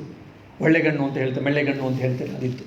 ಶ್ರೀರಾಮಕೃಷ್ಣ ಹೇಳ್ತಿದ್ರು, ಆ ಮೆಳ್ಳೆಗಣ್ಣಿದ್ರೆ ಆಧ್ಯಾತ್ಮಿಕ ಜೀವನಕ್ಕೆ ಅದು ಅಪಾಯಕಾರಿ, ಸಾಧನೆಯಲ್ಲಿ ಅತ್ಯಂತ ಉನ್ನತ ಮಟ್ಟಕ್ಕೆ ಹೋಗಬೇಕಾದ್ರೆ ಅದು ಅಪಾಯಕಾರಿಯಾಗುತ್ತೆ ಅಂತ ಶ್ರೀರಾಮಕೃಷ್ಣ ಹೇಳುವುದನ್ನು ದಾಖಲೆ ಆಗಿದೆ. ವಚನವೇದದಲ್ಲಿ ಕೂಡ ನಾವು ನೋಡಬಹುದು. ಸೊ ಶರತ್ ಮಹಾರಾಜ್ಗೆ ಅದು ಇದ್ದಿದ್ದರಿಂದ ಗುಪ್ತವಾಗಿ ಹಲವಾರು ತಾಂತ್ರಿಕ ಸಾಧನೆಗಳನ್ನು ಮಾಡಿಸಿ ಶರತ್ ಮಹಾರಾಜ್ಗೆ ಸ್ವಾಮಿ ಶಾರದಾನಂದರಿಗೆ ಏನೆಲ್ಲ ಸಮಸ್ಯೆಗಳು ಬಂದು ಒದಗಬಹುದು ಅದೆಲ್ಲವನ್ನು ಅರ್ಥ ಮಾಡಿಕೊಂಡು ತಾಂತ್ರಿಕ ಸಾಧನೆಗಳನ್ನು ಮಾಡಿಸಿ ಶರತ್ ಮಹಾರಾಜರ ಆಧ್ಯಾತ್ಮಿಕ ಜೀವನಕ್ಕೆ ಬರುವಂಥ ಅಡ್ಡಿ ಆತನ ಎಲ್ಲವನ್ನು ನಿರ್ಮೂಲನೆ ಮಾಡಿದರು. ಮತ್ತು ಅದೇ ಸ್ವಾಮಿ ಶಾರದಾನಂದಜಿ ಐ ಥಿಂಕ್ ಗೋಲಾಪ್ ಮಾಗೂ ಗೋಪಾಲೇರ್ ಮಾಗೂ ತಾಂತ್ರಿಕ ಸನ್ಯಾಸದ ದೀಕ್ಷೆಯನ್ನು ಕೂಡ ಕೊಟ್ಟಿರ್ತಾರೆ. ಯಾಕಂದರೆ ಶರತ್ ಮಹಾರಾಜ್ಗೂ ತಾಂತ್ರಿಕ ದೀಕ್ಷೆ ಆಗಿರುತ್ತೆ. ಇದೆಲ್ಲವೂ ಆಳವಾದ ಅಧ್ಯಯನಗಳನ್ನು ಮಾಡ್ತಾ ಇದ್ದಾಗ ಪರಂಪರಾಗತ ಸಂಪ್ರದಾಯದಲ್ಲಿ ಹಿರಿಯ ಸನ್ಯಾಸಿಗಳಿಂದ ಹಿರಿಯರಿಂದ ಏನೋ ಕೇಳಿದಾಗ ನಮ್ಮಿಂಥದ್ದು ಅದ್ಭುತವಾದ ಒಂದೊಂದೇ ವಿಷಯಗಳು ಘಟನೆಗಳು ಗೊತ್ತಾಗುತ್ತೆ, ಬಿಟ್ಟರೆ ಏನೂ ಇಲ್ಲ. ಇನ್ನೊಂದೇನಪ್ಪ ಅಂದರೆ ಸ್ವಾಮಿ ವಿವೇಕಾನಂದರು ಎಷ್ಟು ಜನ ದೀಕ್ಷೆಗಳು ಕೊಟ್ಟಿರಬಹುದು ಅಂತ ಹೇಳಿದ್ರೆ 5 ಜನ 10 ಜನ. ಕೇತ್ರಿ ಮಹಾರಾಜನ ಕೊಟ್ಟಿದ್ದು ನಾವು ನೋಡ್ತೀವಿ. ಹರಿಪದ ಮಿತ್ರನ ಅವರು ದಂಪತಿಗಳು ಕೊಟ್ಟಿದ್ದು ನಾವು ನೋಡ್ತೀವಿ. ಈ ರೀತಿ ಎಲ್ಲ ಹೇಳಿದ್ರೆ ಒಂದು 5-10 ಜನ ಸಿಗ್ತಾರೆ ಭಾರತದಲ್ಲಿ. 5-10 ಜನದ ಪಾಶ್ಚಾತ್ಯ ದೇಶದಿಂದ ಎಷ್ಟಿರ್ಬೋದು? ಒಂದು 3-4 ಜನ ಸನ್ಯಾಸಿಗಳ ಹೆಸರನ್ನ ನಾವು ಅವ್ರ ಜೀವನದಲ್ಲಿ ನೋಡ್ತೀವಿ. ಎಲ್ಲ ಕ್ರಿಶ್ಚಿಯನ್ರಾಗಿದ್ದವರು ಪಾಶ್ಚಾತ್ಯ ದೇಶದವರಾಗಿದ್ದರು. ಪ್ರಾಯಶಃ ಒಂದು 5-10 ಜನ 20 ಜನ 25 ಜನನೋ ಕೊಟ್ಟಿರಬಹುದೇನೋ ಅಂತ ಹೇಳಿ ನಾವು ಅಂದ್ಕೊಳ್ತೀವಿ. ಸ್ವಾಮಿ ವಿವೇಕಾನಂದ ಶಿಷ್ಯ ಒಬ್ಬ ಕೇಳ್ತಾನೆ, ನೀವು ಎಷ್ಟು ಜನಕ್ಕೆ ಮಂತ್ರದೀಕ್ಷೆ ಕೊಟ್ಟಿದ್ರಿ ಅಂತಂದರೆ ಅವ್ರು ಹೇಳ್ತಾರೆ 2000-3000 ಜನ ನೆನಪಿದೆ ನನಗೆ, ಇನ್ನೂ ಆಗಿರ್ಬೋದು ಏನು ಅಂತ. ಪಾಶ್ಚಾತ್ಯ ದೇಶಕ್ಕೆ ಹೋಗಿ ಕ್ರೈಸ್ತ ಧರ್ಮವನ್ನು ಅನುಸರಣೆ ಮಾಡ್ತಿರೋವಂಥವ್ರಿಗೆ 2000-3000 ಜನಕ್ಕೆ ಆಗಿನ ಕಾಲದಲ್ಲಿ ಮಂತ್ರ ದೀಕ್ಷೆಯನ್ನು ಕರುಣಿಸಿದ್ರು ಸ್ವಾಮಿ ವಿವೇಕಾನಂದರು. ಅವರೆಲ್ಲ ಎಷ್ಟೆಲ್ಲ ಬದಲಾವಣೆಗಳಾಗಿತ್ತು ಅವರಲ್ಲೆಲ್ಲ ಆಲೋಚನೆಯನ್ನು ಮಾಡಿ. ಹಾಗಾಗಿ ಇವರೆಲ್ಲ ಒಬ್ಬೊಬ್ಬರು ಒಂದೊಂದು ದೊಡ್ಡ ಸಾಗರಗಳು. ಇವ್ರನ್ನ ಅರ್ಥ ಮಾಡ್ಕೊಂಡು ನಾವೇನೋ ಶ್ರೀರಾಮಕೃಷ್ಣ ಅರ್ಥ ಮಾಡ್ಕೊಂಡ್ಬಿಟ್ಟಿದ್ದೀವಿ, ಮಹಾಮಾತವ್ರನ್ನ ಅರ್ಥ ಮಾಡ್ಕೊಂಡ್ಬಿಟ್ಟಿದ್ದೀವಿ, ಸ್ವಾಮಿ ವಿವೇಕಾನಂದ ಅರ್ಥ ಮಾಡ್ಕೊಂಡ್ಬಿಟ್ಟಿದ್ದೀವಿ, ವಚನವೇದ ಓದಾಯಿತು, ಯುಗಾವತಾರ ರಾಮಕೃಷ್ಣ ಓದಾಯಿತು, ಶಾರದಾದೇವಿ ಜೀವನಗಂಗಾ ಓದಾಯಿತು, ಇಲ್ಲ ಸ್ವಾಮಿ ವಿವೇಕಾನಂದ ಜೀವನಗಳು ಓದಾಯಿತು, ಇನ್ನೇನು ಎಲ್ಲ ತಿಳ್ಕೊಂಡ್ಬಿಟ್ಟಿದ್ದೀವಿ ಅಂತಂದರೆ ನಮಗಿನ ಮೂರ್ಖರು ಇನ್ಯಾರು ಇರುವುದಿಲ್ಲ. ಇದನ್ನು ಅಗದಷ್ಟು ಒಳಗಡೆ ನಿಧಿ ಸಿಗ್ತಾನೇ ಇರ್ತದೆ. ಇದು ಶ್ರೀರಾಮಕೃಷ್ಣ ಜೀವನ. ಹೇಗೆ ನೋಡಿ, ಆ ಭಕ್ತನನ್ನ ಮನಸ್ಸನ್ನು ರೆಡಿ ಮಾಡಿ ಅವನ ಅಹಂಕಾರವನ್ನು ನಾಶ ಮಾಡ್ತಾರೆ. ಕೊನೆಗೆ ಅವನ ಆಸೆಯನ್ನು ಅದೊಂದು ಸಾಧು ಆಸೆ ಆಗಿದ್ದರಿಂದ ಅವನಿಗೆ ಸನ್ಯಾಸವನ್ನು ಕೊಟ್ಟು ಒಬ್ಬ ಗುಪ್ತ ಯೋಗಿಯಾಗಿ ಮಾಡ್ತಾರೆ, ವ್ಯಕ್ತ ಯೋಗಿಯಾಗಿ ಮಾಡದೆ ಸಾಧನೆಯನ್ನು ಮಾಡ್ತಾ ಮುಂದೆ ಒಂದ್ಸರಿ ಅವನಿಗೆ ಆದೇಶವನ್ನು ಕೊಡ್ತಾರೆ. ನೋಡು, ನೀನು ಭವತಾರಣಿಯ ಕೆಲಸವನ್ನು ಮಾಡಬೇಕಾಗಿದೆ. ನಿನ್ನ ಇಚ್ಛೆ ಇರೋದ್ರಿಂದ ನಿನಗೆ ಗುಪ್ತವಾದ ಸನ್ಯಾಸವನ್ನು ಕೊಡಿಸಿದ್ದೇನೆ. ಹಾಗಾಗಿ ಇನ್ನಾದ್ರ ಬಗ್ಗೆ ಆಲೋಚನೆ ಮಾಡಬೇಡ. ನೀನು ವ್ಯಕ್ತ ಸನ್ಯಾಸಿ ಬೇಡ, ಗುಪ್ತ ಸನ್ಯಾಸಿಯಾಗಿರು. ಗುಪ್ತ ಸನ್ಯಾಸನ ಗುಣ ಸನ್ಯಾಸ, ಒಂದು ಕ್ರಮ ಸನ್ಯಾಸ. ವಿರಜಾ ಹೋಮವನ್ನು ಮಾಡಿ, ವಿರಜಾ ಹೋಮ ಮಾಡೋಕ್ಕಿಂತ ಮುಂಚೆ ನಾವು ಹಲವಾರು ವ್ರತಗಳಿದ್ದಾವೆ. ವ್ರತಗಳನ್ನೆಲ್ಲ ಮುಗಿಸಿ ನಮ್ಮ ಶ್ರಾದ್ದವನ್ನು ನಾವೇ ಮಾಡಿಕೊಂಡು ನಮ್ಮೆಲ್ಲ ಪೂರ್ವಜರಿಗೂ ಶ್ರಾದ್ದವನ್ನು ಮಾಡಿ ಘಂಟಾಘೋಷವಾಗಿ ನಮಗಾಗಲಿ ಜಗತ್ತಿಗಾಗಲಿ ಯಾವುದೇ ರೀತಿಯ ಸಂಬಂಧವೂ ಇರುವುದಿಲ್ಲ. ಇಂದ್ರನಿಗೆ ಎಲ್ಲ ಜೀವ ಜಂತುಗಳಿಗೆ ನಮ್ಮಿಂದ ಯಾವುದೇ ರೀತಿ ನಿಮಗೆ ತೊಂದರೆ ಏನಾಗುವುದಿಲ್ಲ ಅಂತೇಳಿ ಅಭಯವನ್ನು ಕೊಟ್ಟು, ಹಾಗೂ ಇಂದ್ರ, ನಾನು ಸನ್ಯಾಸವನ್ನು ಸ್ವೀಕರಿಸ್ತಾ ಇರೋದು ನಿನ್ನ ಇಂದ್ರನ ಪದವಿಗಾಗಲಿ ಅಲ್ಲ, ನಿಮ್ಮ ದೇವತೆಗಳೇ ನಿಮ್ಮ ಯಾವ ಪದವಿಗೂ ಅಲ್ಲ, ನಾನು ಆತ್ಮೋನ್ನತಿಗೋಸ್ಕರ ನನ್ನ ನೈಜ ದರ್ಶನ ಮಾಡಲಿಕ್ಕೋಸ್ಕರ ನಾನು ಇದನ್ನು ತೆಗೆದುಕೊಳ್ತಾ ಇದ್ದೀನಿ. ಹಾಗಾಗಿ ಹೆದರದಿರಿ ನನ್ನಿಂದ ಅಂತೇಳಿ ಎಲ್ಲರೂ ಇಡೀ ಜಗತ್ತಿಗೆ ಒಂದು ಅಭಯವನ್ನು ಕೊಟ್ಟು ವಿರಜಾ ಹೋಮವನ್ನು ಮಾಡ್ತಾ ಸನ್ಯಾಸವನ್ನು ಏನು ತೆಗೆದುಕೊಳ್ತಾರೋ ಅದು ಕ್ರಮ ಸನ್ಯಾಸ. ಹೊರಗಡೆ ಒಳಗಡೆ ಆಂತರಿಕವಾಗಿ ಬಾಹ್ಯವಾಗಿ ಎಲ್ಲ ರೀತಿಯಲ್ಲೂ ಸನ್ಯಾಸವನ್ನು ಫಾಲೋ ಮಾಡಬೇಕು, ತ್ಯಾಗವನ್ನು. ಇದು ಕ್ರಮ ಸನ್ಯಾಸ. ನಾವು ಯತಿಗಳು ಅಂತ ನಾವು ಹೇಳ್ತೀವಿ, ಸನ್ಯಾಸಿಗಳು ಅಂತ ಹೇಳಿ. ಇನ್ನೊಂದು ಗುಪ್ತ ಸನ್ಯಾಸ, ಗುಣ ಸನ್ಯಾಸ ಅಂತಿದೆ. ಅವರು ಯಾವ ಥರ ಬಟ್ಟೆ ಹಾಕ್ಕೊಳ್ತಾರೆ ಅನ್ನೋದು ಅಲ್ಲಿ ನಿಯಮ ಇಲ್ಲ. ಅವರು ಮನೇಲಿರ್ತಾರೋ, ಮಠದಲ್ಲಿರ್ತಾರೋ, ಬೀದಿಲಿರ್ತಾರೋ, ಇಲ್ಲ ಇನ್ನೆಲ್ಲೋ ಇರ್ತಾರೋ ಅನ್ನುವಂಥ ಯಾವುದೇ ನಿಯಮಗಳು ಇಲ್ಲ. ಅವ್ರಿಗೆ ಆಹಾರದ ನಿಯಮಗಳು ಏನೂ ಬರೋದಿಲ್ಲ. ಆದರೆ ಆಂತರಿಕವಾಗಿ ಬಾಹ್ಯದಲ್ಲಿ, ಅಂತರಂಗದಲ್ಲಿ ಅವರು ಸನ್ಯಾಸವನ್ನು ಸ್ವೀಕರಿಸ್ತಿರ್ತಾರೆ. ಅಂದರೆ ಎಲ್ಲ ಆಸೆ ಆಕಾಂಕ್ಷೆಗಳನ್ನು ಇತ್ಯಾದಿಗಳು ಎಲ್ಲದನ್ನು ಕೂಡ ತ್ಯಾಗ ಮಾಡ್ತೀನಿ ಅಂತ ಸಂಕಲ್ಪವನ್ನು ತೆಗೆದುಕೊಂಡಿರ್ತಾರೆ. ಇದನ್ನು ಗುಣ ಸನ್ಯಾಸ, ಗುಪ್ತ ಸನ್ಯಾಸ ಅಂತ ಹೇಳ್ತಾರೆ. ಈ ಗುಪ್ತ ಸನ್ಯಾಸಿಯಾಗಿರೋ ನೀನು ತಾಂತ್ರಿಕ ರೀತಿ ನಿನಗೆ ಸನ್ಯಾಸ ದೀಕ್ಷೆಯನ್ನು ಕೊಡಿಸಿದ್ದೇನೆ, ಆದರೆ ನೀನು ಗುಣ ಸನ್ಯಾಸಿಯಾಗು, ಗುಪ್ತ ಸನ್ಯಾಸಿಯಾಗಿರು, ಮತ್ತು ನೀನು ಭವತಾರಣೆ ಕೆಲಸವನ್ನು ಮಾಡಬೇಕು, ಲೋಕ ಶಿಕ್ಷಣವನ್ನು ಕೊಡಬೇಕು, ಲೋಕಕ್ಕೆ ನೀನು ಕೆಲಸವನ್ನು ಮಾಡೋದಿದೆ ಅಂತೇಳಿ ಶ್ರೀರಾಮಕೃಷ್ಣರು ಮಾಸ್ಟರ್ ಮಾಷನಿಗೆ ಆದೇಶವನ್ನು ಮಾಡಿಬಿಡ್ತಾರೆ, ಆಜ್ಞೆಯನ್ನು ಮಾಡ್ತಾರೆ. ಹಾಗಾಗಿ ಅವನು ಇನ್ಯಾವತ್ತೂ ಕೂಡ ಅದ್ರ ಬಗ್ಗೆ ಕ್ರಮ ಸನ್ಯಾಸದ ಕುರಿತು ಆಲೋಚನೆಯನ್ನು ಮಾಡಲಿಲ್ಲ ಮಾಸ್ಟರ್ ಮಹಾಶಯ.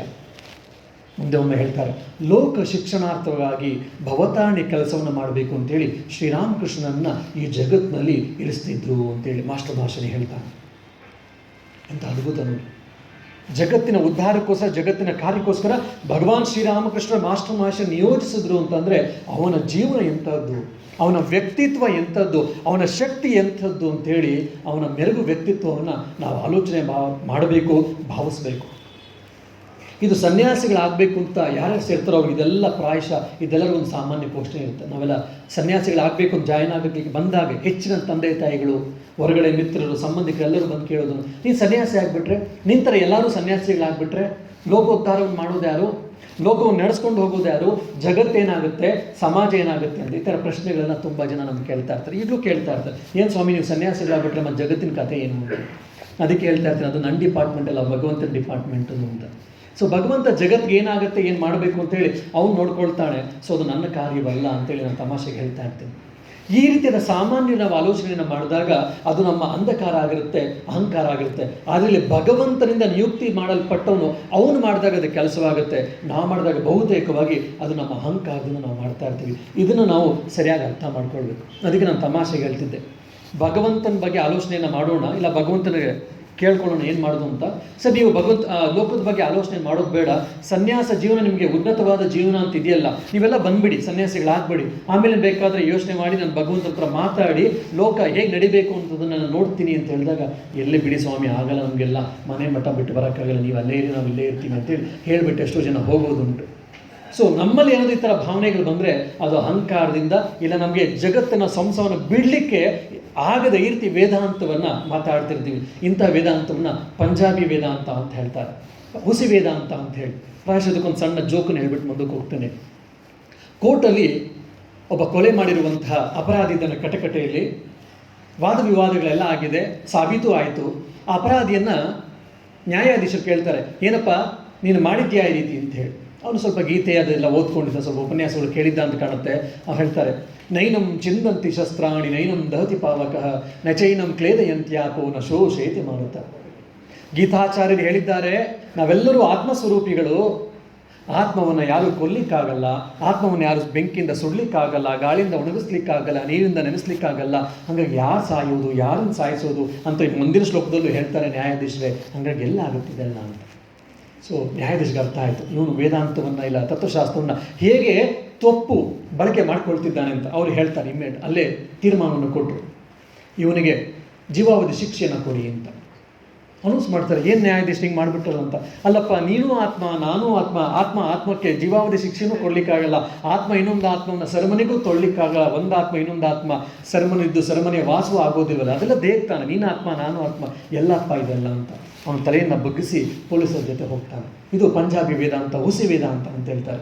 ಹಲವಾರು ಬಾರಿ ನಾವು ತತ್ವಶಾಸ್ತ್ರವನ್ನು ಓದ್ಕೊಂಡು, ಇಲ್ಲ ಅಧ್ಯಾತ್ಮ, ಇಲ್ಲ ಸ್ವಲ್ಪ ವೇದಾಂತವನ್ನು ಓದ್ಕೊಂಡು ಈ ರೀತಿಯಾಗಿ ನಾವು ತುಂಬ ಜನ ಕೋಟ್ ಮಾಡ್ತಾ ಇರ್ತೀವಿ, ಈ ರೀತಿಯಾಗಿ ನಾವು ಉಪಯೋಗಿಸ್ಕೊಳ್ತಾ ಇರ್ತೀವಿ. ಈ ರೀತಿ ಉಪಯೋಗಿಸ್ಕೊಂಡ್ರೆ ನಮ್ಮ ಆಸೆ ಆಕಾಂಕ್ಷೆಗಳಿಗೆ ಈಗೇನಾದರೂ ಹೊರಗಡೆ ಎಷ್ಟು ಜನ ಸೆಂಟ್ ಹೊಡ್ಕೊಂಡು ಬರ್ತಿರ್ತಾರೆ. ಯಾಕೆ ಅಂತಂದರೆ ಆ ಬೆವರಿನ ಸ್ಮೆಲ್ ಬರಬಾರ್ದು ಅಂತೇಳಿ. ಅದೇ ರೀತಿ ಕೊಳ್ತಿರೋದಕ್ಕೆ ಒಂದು ಒಳ್ಳೆ ಸೆಂಟ್ ಹಾಕಿ ಒಂದು ಒಳ್ಳೆ ಕವರ್ ಮಾಡಿ ಪ್ಯಾಕ್ ಮಾಡಿ ಕಳಿಸ್ದಂಗೆ ಅಷ್ಟೇ. ನಮ್ಮ ಆಸೆ ಆಕಾಂಕ್ಷೆಗಳನ್ನು ಮುಚ್ಚಲಿಕ್ಕೋಸ್ಕರ ಈ ವೇದಾಂತವನ್ನು, ಈ ತತ್ವಗಳನ್ನು ಉಪಯೋಗಿಸ್ಕೊಳ್ಳೋದು. ಆದರೆ ಮಾಸ್ಟರ್ ಮಹಾಶಯನ ಜೀವನದಲ್ಲಿ ಆ ಥರ ಇರಲಿಲ್ಲ. ಇನ್ನೊಂದು ಸರಿ ಶ್ರೀರಾಮಕೃಷ್ಣ ಪ್ರಾರ್ಥನೆ ಮಾಡ್ತಾರೆ, ತಾಳಿ ಹತ್ರ ಭೌತ, ಅಮ್ಮ ಅವನನ್ನು ಸಂಸಾರದಲ್ಲಿ ಇರಿಸು, ನಾನು ಎಷ್ಟು ಜನಕ್ಕೆ ಅಂತ ಮಾತಾಡಲಿ, ಎಷ್ಟು ಜನಕ್ಕೆ ಅಂತ ಉಪದೇಶ ಕೊಡ್ತಾ ಇರಲಿ, ನಾನೊಬ್ಬನೇ ಎಷ್ಟೊಂದು ಕೆಲಸ ಮಾಡಲಿ, ಮತ್ತು ಬಾಳೆ ದಿಂಡನ್ನು ಹಾಕಿ ಅಡುಗೆ ಮಾಡಲಿಕ್ಕೆ ಆಗ್ತದೆ. ನಾನು ಊದಿ ಊದಿ ಊದಿ ಗಾಳಿ ಊದಿ ಊದಿ ಊದಿ ನನ್ನ ಕಣ್ಣೆಲ್ಲ ಕೆಂಪಾಗ್ಬಿಟ್ಟಿದೆ, ನಾನು ಎಷ್ಟು ಅಂತ ಗಾಳಿ ಊದಲಿ. ಹಾಗಾಗಿ ರಾಮಚಂದ್ರ ದತ್ತನಿಗೆ, ಮಾಸ್ಟರ್ ಮಹಾಶಯರಿಗೆ ಅಥವಾ ಒಂದು 5-6 ಜನ ಭಕ್ತರ ಹೆಸರು ಹೇಳ್ತಾರೆ, ಅವ್ರಿಗೂ ಸ್ವಲ್ಪ ಶಕ್ತಿಯನ್ನು ಕೊಡು. ಅವರೆಲ್ಲ ಬರುವಂಥ ಭಕ್ತರನ್ನ ಅವ್ರನ್ನೆಲ್ಲ ಸ್ವಲ್ಪ ಮಾತಾಡಿಸಿ ಅವ್ರ ಮನಸ್ಸನ್ನೆಲ್ಲ ತಯಾರಿ ಮಾಡಿ ಅವ್ರು ನನ್ನ ಹತ್ರ ಕರ್ಕೊಂಡು ಬಂದರು ಅಂದರೆ ನಾನು ಸ್ವಲ್ಪ ಅವಾಗ ಆಧ್ಯಾತ್ಮ ಮುಂದೆ ಕರ್ಕೊಂಡು ಹೋಗ್ಲಿಕ್ಕೆ ನನಗೆ ಈಸಿ ಆಗ್ತದೆ. ಯಾಕಂದರೆ ಕಟ್ಟಿಗೆ ಹಾಕಿ ಅಡುಗೆನ ಮಾಡ್ಬೋದು, ಬಾಳೆ ದಿಂಡನ್ನು ಹಾಕಿ ಅಡುಗೆ ಮಾಡ್ಲಿಕ್ಕೆ ಆಗ್ತದೆ. ನಾನು ಊದಿ ಊದಿ ಊದಿ ನನ್ನ ಕಣ್ಣೆಲ್ಲ ಕೆಂಪಾಗ್ಬಿಟ್ಟಿದೆ, ಸುಸ್ತಾಗಿದ್ದೀನಿ, ಹಾಗಾಗಿ ಅವ್ರಿಗೂ ಸ್ವಲ್ಪ ಶಕ್ತಿಯನ್ನು ಕೊಡು ಅಂತ ಹೇಳ್ತಾ ಮಾಸ್ಟರ್ ಮಹಾಶಯ ಜಗತ್ತನ್ನು ತ್ಯಾಗ ಮಾಡಬೇಕು ಅಂತಿದ್ದಾನೆ. ದಯವಿಟ್ಟು ಅವನ ಮನಸ್ಸನ್ನು ಬದಲು ಮಾಡಿ ಜಗತ್ತಿನಲ್ಲಿ ಇರುವಂತೆ ಮಾಡು, ಮತ್ತು ಅವ್ನಿಗೆ ಆವಾಗ ಸ್ವಲ್ಪ ದರ್ಶನವನ್ನು ಕೊಡ್ತಾ ಇರುವಂತ. ಚಿಕ್ಕ ಮಕ್ಕಳಿಂದ ಅಳ್ತಾ ಇದ್ರೆ, ಜಾತ್ರೆಗೆಲ್ಲ ಹೋದಾಗ ಆಟ ಸಾಮಾನು ಬೇಕು ಅಂತ ಹೇಳಿ, ಅಂದರೆ ಕಾಸ್ಟ್ಲಿ ಕೇಳಿದಾಗ ನಾವೇನು ಮಾಡ್ತೀವಿ, ₹1 ₹2 ಒಂದು ಚಾಕ್ಲೇಟ್ ಇನ್ನೊಂದು ಆಟ ಸಾಮಾನು ಕೊಡಿಸ್ಬಿಟ್ಟು ಆ ಮಕ್ಕಳನ್ನ ಮರೆಸ್ಬಿಟ್ಟು ಕರ್ಕೊಂಡ್ಬಂದ್ಬಿಡ್ತೀವಿ. ಅದೇ ಥರನೇ ಶ್ರೀರಾಮಕೃಷ್ಣ ಹೇಳ್ತಿದ್ದಾರೆ, ಆವಾಗ ಒಂದು ದರ್ಶನ ಕೊಡ್ತಾ ಇದ್ರು. ಯಾಕೆ ಮಧ್ಯ ಒಂದೊಂದು ಭಗವಂತನ ದೇವಿಯರ ದರ್ಶನ ಆಗ್ತಾ ಇದ್ರೆ ಮಾಸ್ಟರ್ ಮಹಾಶಯನ ಮನಸ್ಸಿಗೆ ಆಹ್ಲಾದ ಉಂಟಾಗುತ್ತೆ. ಭಗವಂತನ ದರ್ಶನ ಆಯಿತು ಅಂತ. ಆಮೇಲೆ ಅವನ ಮನಸ್ಸು ಸರಿಯಾಗುತ್ತೆ, ಇನ್ನೊಂದಷ್ಟು ದಿವಸ ಜಗತ್ತಿನಲ್ಲೇ ಇರ್ತಾನೆ. ಮತ್ತು ಮನಸ್ಸು ಖಿನ್ನತೆಗೊಳಗಾದಾಗ ಮತ್ತೆ ಭಗವಂತನ ನಿನ್ನ ದರ್ಶನವಾದಾಗ ಅವನ ಮನಸ್ಸು ಚೆನ್ನಾಗಿರುತ್ತೆ ಅಂತ. ಅವನ ಮನಸ್ಸು ಆವಾಗ ಜಗತ್ತಿನಲ್ಲಿ ಇರಲಿಕ್ಕೋಸ್ಕರ ಭಗವಂತನ ದರ್ಶನವನ್ನು ಕೊಡು ಅಂತೇಳಿ ಶ್ರೀರಾಮಕೃಷ್ಣ ಹೇಳ್ತಿದ್ದಾರೆ. ಅವರೆಲ್ಲ ಮನಸ್ಸುಗಳೆಲ್ಲ ಎಷ್ಟು ಅದ್ಭುತ ಇತ್ತು ನೋಡಿ. ನಮಗೆಲ್ಲ ಒಂದು ಭಗವಂತನ ದರ್ಶನ ಆಗೋದೇ ಇಲ್ಲ, ಕನಸಲ್ಲಿ ಒಂದು ಭಗವಂತ ಬರೋದೇ ನಮಗೆಲ್ಲ ಒಂದು ದೊಡ್ಡ ವಿಷಯ. ಅವ್ರು ಹೇಳ್ತಿದ್ದಾರೆ, ಜಗತ್ತಿನಲ್ಲಿ ಅವನು ಇರಬೇಕು ಅಂತ ಆದರೆ ಭಗವಂತನ ದರ್ಶನವನ್ನು ನೀನು ಆವಾಗ ಕೊಡ್ತಾ ಇರು ಅಂತ ಹೇಳಿ ಭಗವತಿ ಹತ್ರ ಶ್ರೀರಾಮಕೃಷ್ಣ ಪ್ರಾರ್ಥನೆ ಮಾಡ್ತಾರೆ. ಎಂಥ ಅದ್ಭುತ. ಸ್ವಾಮಿ ವಿವೇಕಾನಂದ ಕನ್ನಡಿ ಮುಂದೆ ನಿಂತ್ಕೊಳ್ತಾ ಇದ್ರು, ನಮಗೆಲ್ಲ ಪ್ರಾಯಶಃ ಎಲ್ಲರಿಗೂ ಗೊತ್ತಿದೆ. ನೋಡಿದಂಥ ಪಾಶ್ಚಾತ್ಯ ಮಳೆ ಹೇಳ್ತಾರೆ, ಇವರು ಆತ್ಮ ನಾವೆಲ್ಲ ಬ್ರಹ್ಮನ್ ಸರ್ವಂ ಕಲ್ವಿದಂ ಬ್ರಹ್ಮ ಅಹಂ ಬ್ರಹ್ಮಾಸ್ಮಿ ಅಂತ ಸ್ವಾಮಿ ವಿವೇಕಾನಂದ ಹೇಳ್ತಾರೆ. ಇಲ್ಲಿ ನೋಡಿದ್ರೆ ಉಪನ್ಯಾಸ ಕೊಡ್ಲಿಕ್ಕೆ ಬರುವಂಥ ಸ್ವಾಮಿ ವಿವೇಕಾನಂದರು ಬಟ್ಟೆನೆಲ್ಲ ಹಾಕೊಂಡು ಕನ್ನಡಿ ಮುಂದೆ ಮತ್ತೆ ನೋಡ್ಕೊಳ್ತಿದ್ದಾರಲ್ಲ ನೋಡಿ, ಎಲ್ಲ ಆತ್ಮ ಅಂತ ಹೇಳ್ತಾರೆ. ನೋಡಿದ್ರೆ ಇವರಿಗೆಲ್ಲ ಬಾಡಿ ಕಾನ್ಷಿಯಸ್ ಎಷ್ಟಿದೆ ಅಂತ ತಕ್ಷಣವೇ ಹೇಳ್ತಾರೆ ಸ್ವಾಮಿ ವಿವೇಕಾನಂದರು, ನೋಡಮ್ಮ ನನಗೆ ನಾನು ದೇಹ ಅನ್ನುವಂಥದ್ದು ನನಗೆ ಅನ್ನಿಸ್ತಾ ಇಲ್ಲ, ನನಗೊಂದು ದೇಹ ಇದೆ ಅಂತ ನನಗೆ ಅನ್ನಿಸ್ತಾ ಇಲ್ಲ. ನನಗೆ ಉಪನ್ಯಾಸ ನಿಮ್ಗೆ ಕೊಡಬೇಕು ಅಂತ ನನಗೆ ದೇಹ ಇದೆ, ನನಗೆ ಮನಸ್ಸಿದೆ ಅಂತ ಅನ್ಸಿದ್ರೆ ಮಾತ್ರ ನಾನು ನಿಮಗೆ ಉಪನ್ಯಾಸ ಕೊಡ್ಲಿಕ್ಕೆ ಸಾಧ್ಯ ಆಗುತ್ತೆ. ಹಾಗಾಗಿ ಮತ್ತೆ ಕನ್ನಡಿ ಮುಂದೆ ಹೋಗಿ ನಿಂತ್ಕೊಂಡು ನೋಡುವಂಥ ಪ್ರಯತ್ನವನ್ನು ಮಾಡಿ, ನೋಡಿ ದೇಹ ಕಾಣಿಸ್ತಾ ಇದೆ, ಅದು ನಿಂದೇ ದೇಹ, ಸೊ ನಿನಗೊಂದು ದೇಹ ಇದೆ ಅಂತ ಹೇಳುವಂಥ ಪ್ರಯತ್ನವನ್ನು ನನ್ನ ಮನಸ್ಸಿಗೆ ಅರ್ಥ ಮಾಡಿಸ್ತಾ ಇದ್ದೀನಿ, ನಿನಗೊಂದು ದೇಹ ಇದೆ ಅಂತ ನಿನಗೆ ಅರ್ಥ ಮಾಡಿಸುವಂಥ ಪ್ರಯತ್ನವನ್ನು ಮಾಡ್ತಾ ಇದ್ದೀನಿ. ಹಾಗಾಗಿ ಮಧ್ಯೆ ಹೋಗಿ ಕನ್ನಡಿ ಮುಂದೆ ನಿಂತ್ಕೊಳ್ತಾ ಇದ್ದೀನಿ, ಕನ್ನಡಿ ಮುಂದೆ ನಿಂತ್ಕೊಂಡು ನಾನು ಚೆನ್ನಾಗಿ ಕಾಣಿಸ್ತೀನಿ ಇಲ್ವೋ ಅಂತ ಶೋಕಿ ಮಾಡ್ಲಿಕ್ಕಲ್ಲ ಅಂತೇಳಿ ಸ್ವಾಮಿ ವಿವೇಕಾನಂದ ಹೇಳ್ತಾರೆ. ಎಂಥ ಅದ್ಭುತ ನೋಡಿ. ನಾವು ನಾನು ದೇಹ, ಈ ಮನಸ್ಸು, ಬುದ್ಧಿ ಅನ್ನುವಂಥ ನಾವು ಮರಿಬೇಕು, ಅದಲ್ಲ ಅನ್ನೋದನ್ನು ನಾವು ಯೋಚನೆ ಮಾಡಿ ಮೇಲ್ಮೇಲೆ ಹೋಗ್ತಾ ಇದ್ರೆ, ಅವ್ರು ನೋಡಿದ್ರೆ ಕನ್ನಡಿ ಮುಂದೆ ನಿಂತ್ಕೊಂಡು ನಾನು ದೇಹ ನನಗಿದೆ ಅಂತೇಳಿ ಅವ್ರು ಕೆಳಗೆ ಬರಲಿಕ್ಕೆ ಯೋಚನೆ ಮಾಡ್ತಿರ್ತಾರೆ. ಇದೇ ಅವತಾರ ಅನ್ನುವಂಥ ಪದಕ್ಕೆ ಅರ್ಥ. ಅವತಾರ ಅಂತಂದರೆ ಒನ್ ಹೂ ಡಿಸೆಂಡ್ಸ್, ಮೇಲಿಂದ ಅತ್ಯಂತ ಉನ್ನತವಾದ ಸ್ಥಿತಿಯಿಂದ ಅವರು ಕೆಳಗೆ ಇಳಿತಾರಲ್ಲ, ಆ ಒಂದು ಇಳಿಯುವಂಥ ಪ್ರಕ್ರಿಯೆಗೆ, ಆ ಕ್ರಿಯೆಗೆ ಹೇಳೋದು ಅವತಾರ ಅಂತ ಹೇಳಿ. ಅವತಾರ ಪುರುಷರು ಜೊತೆ ಬಂದಿರುವಂಥ ಈ ಲೀಲಾ ಸಂಗಡಿಯರು ಕೂಡ ಅಷ್ಟೇ ಆಧ್ಯಾತ್ಮಿಕ ಪುರುಷರು ಇವರೆಲ್ಲ ಆಗಿರ್ತಾರೆ.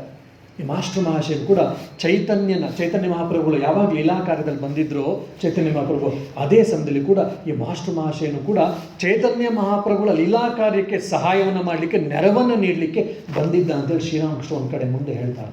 ಅದು ಇವ್ರಿಗೋಸ್ಕರ ಬರಲಿಲ್ಲ, ನಿಮ್ಮನ್ನೆಲ್ಲ ಮೇಲೆ ಕೆತ್ತಲಿಕ್ಕೆ, ನಿಮಗೆ ಸಹಾಯವನ್ನು ಮಾಡಲಿಕ್ಕೋಸ್ಕರ ಇವರು ಬಂದಿರೋದು. ಅದು ನಾವು ಅರ್ಥ ಮಾಡ್ಕೊಳ್ಬೇಕು. ಇನ್ನೊಂದು ಸರಿ ಶ್ರೀರಾಮಕೃಷ್ಣರು ಪ್ರಾರ್ಥನೆ ಮಾಡ್ತಾರೆ. ಒಬ್ಬ ಪೂರ್ಣ ಅಂತೇಳಿ 5 ಜನ ಈಶ್ವರ ಕೋಟಿಗಳು ಒಬ್ಬ ಪೂರ್ಣಚಂದ್ರ ಅನ್ನುವಂಥ ಒಂದು ಈಶ್ವರ ಕೋಟಿ ಅಂದರೆ ಏನಪ್ಪ ಅಂದರೆ ಅವರ ಸ್ವಭಾವತ ಮುಕ್ತ ಪುರುಷರು, ಮುಕ್ತ ಆತ್ಮರು. ಅವ್ರಿಗಿನ್ಯಾವ ಜನ್ಮ ಸಾವು, ಹುಟ್ಟು ಸಾವು ಅನ್ನುವಂಥದ್ದು ಇನ್ನೇನೋ ಪಡ್ಕೊಳ್ಬೇಕು ಅಂತದ್ದು ಏನೂ ಇರಲ್ಲ. ಭಗವಂತನ ಇಚ್ಛೆಯ ಮೇರೆಗೆ, ಭಗವಂತನ ಆದೇಶದ ಮೇರೆಗೆ ಇವರು ಬರ್ತಾರೆ ಭಗವಂತನ ಲೀಲಾ ಕಾರ್ಯಕ್ಕೆ ನೆರವಾಗಲಿಕ್ಕೆ. 5 ಜನ ಶ್ರೀರಾಮಕೃಷ್ಣ ಜೊತೆ ಬಂದಂಥ ಈಶ್ವರ ಕೋಟಿಗಳು, ಅದರಲ್ಲಿ ಒಬ್ಬನು ಪೂರ್ಣಚಂದ್ರ. ಈ ಪೂರ್ಣಚಂದ್ರ ಬಗ್ಗೆ ಶ್ರೀರಾಮಕೃಷ್ಣಗೆ ಎಂಥ ಒಂದು ಇತ್ತು ಅಂದರೆ, ಕೆಲವು ದಿವಸದಲ್ಲಿ ನೋಡಲಿಕ್ಕೆ ಸಾಧ್ಯ ಆಗಲಿ, ಅವ್ನು ಬರಲಿಲ್ಲ ಪೂರ್ಣಚಂದ್ರ ಅಂತಂದರೆ ಇಮಿಡಿಯೇಟಾಗಿ ಶ್ರೀರಾಮಕೃಷ್ಣ ಎಷ್ಟೋ ಬಾರಿ ಓಡಿ ಹೋಗ್ತಾಯಿದ್ರು.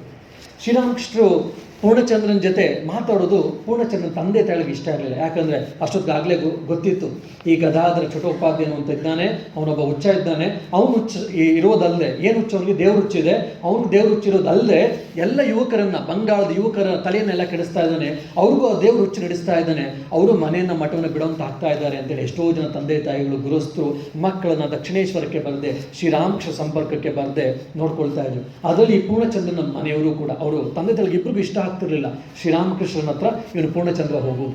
ಅದು ಶ್ರೀರಾಮಕೃಷ್ಣ ನೋಡಬೇಕು ಅಂತೇಳಿ ಯಾವತ್ತೊಂದು ಸರಿ ಅನಿಸಿ ಸಿಹಿ ತಿಂಡಿಗಳನ್ನ ಎತ್ಕೊಂಡು ಬಂದುಬಿಡ್ತಾರೆ.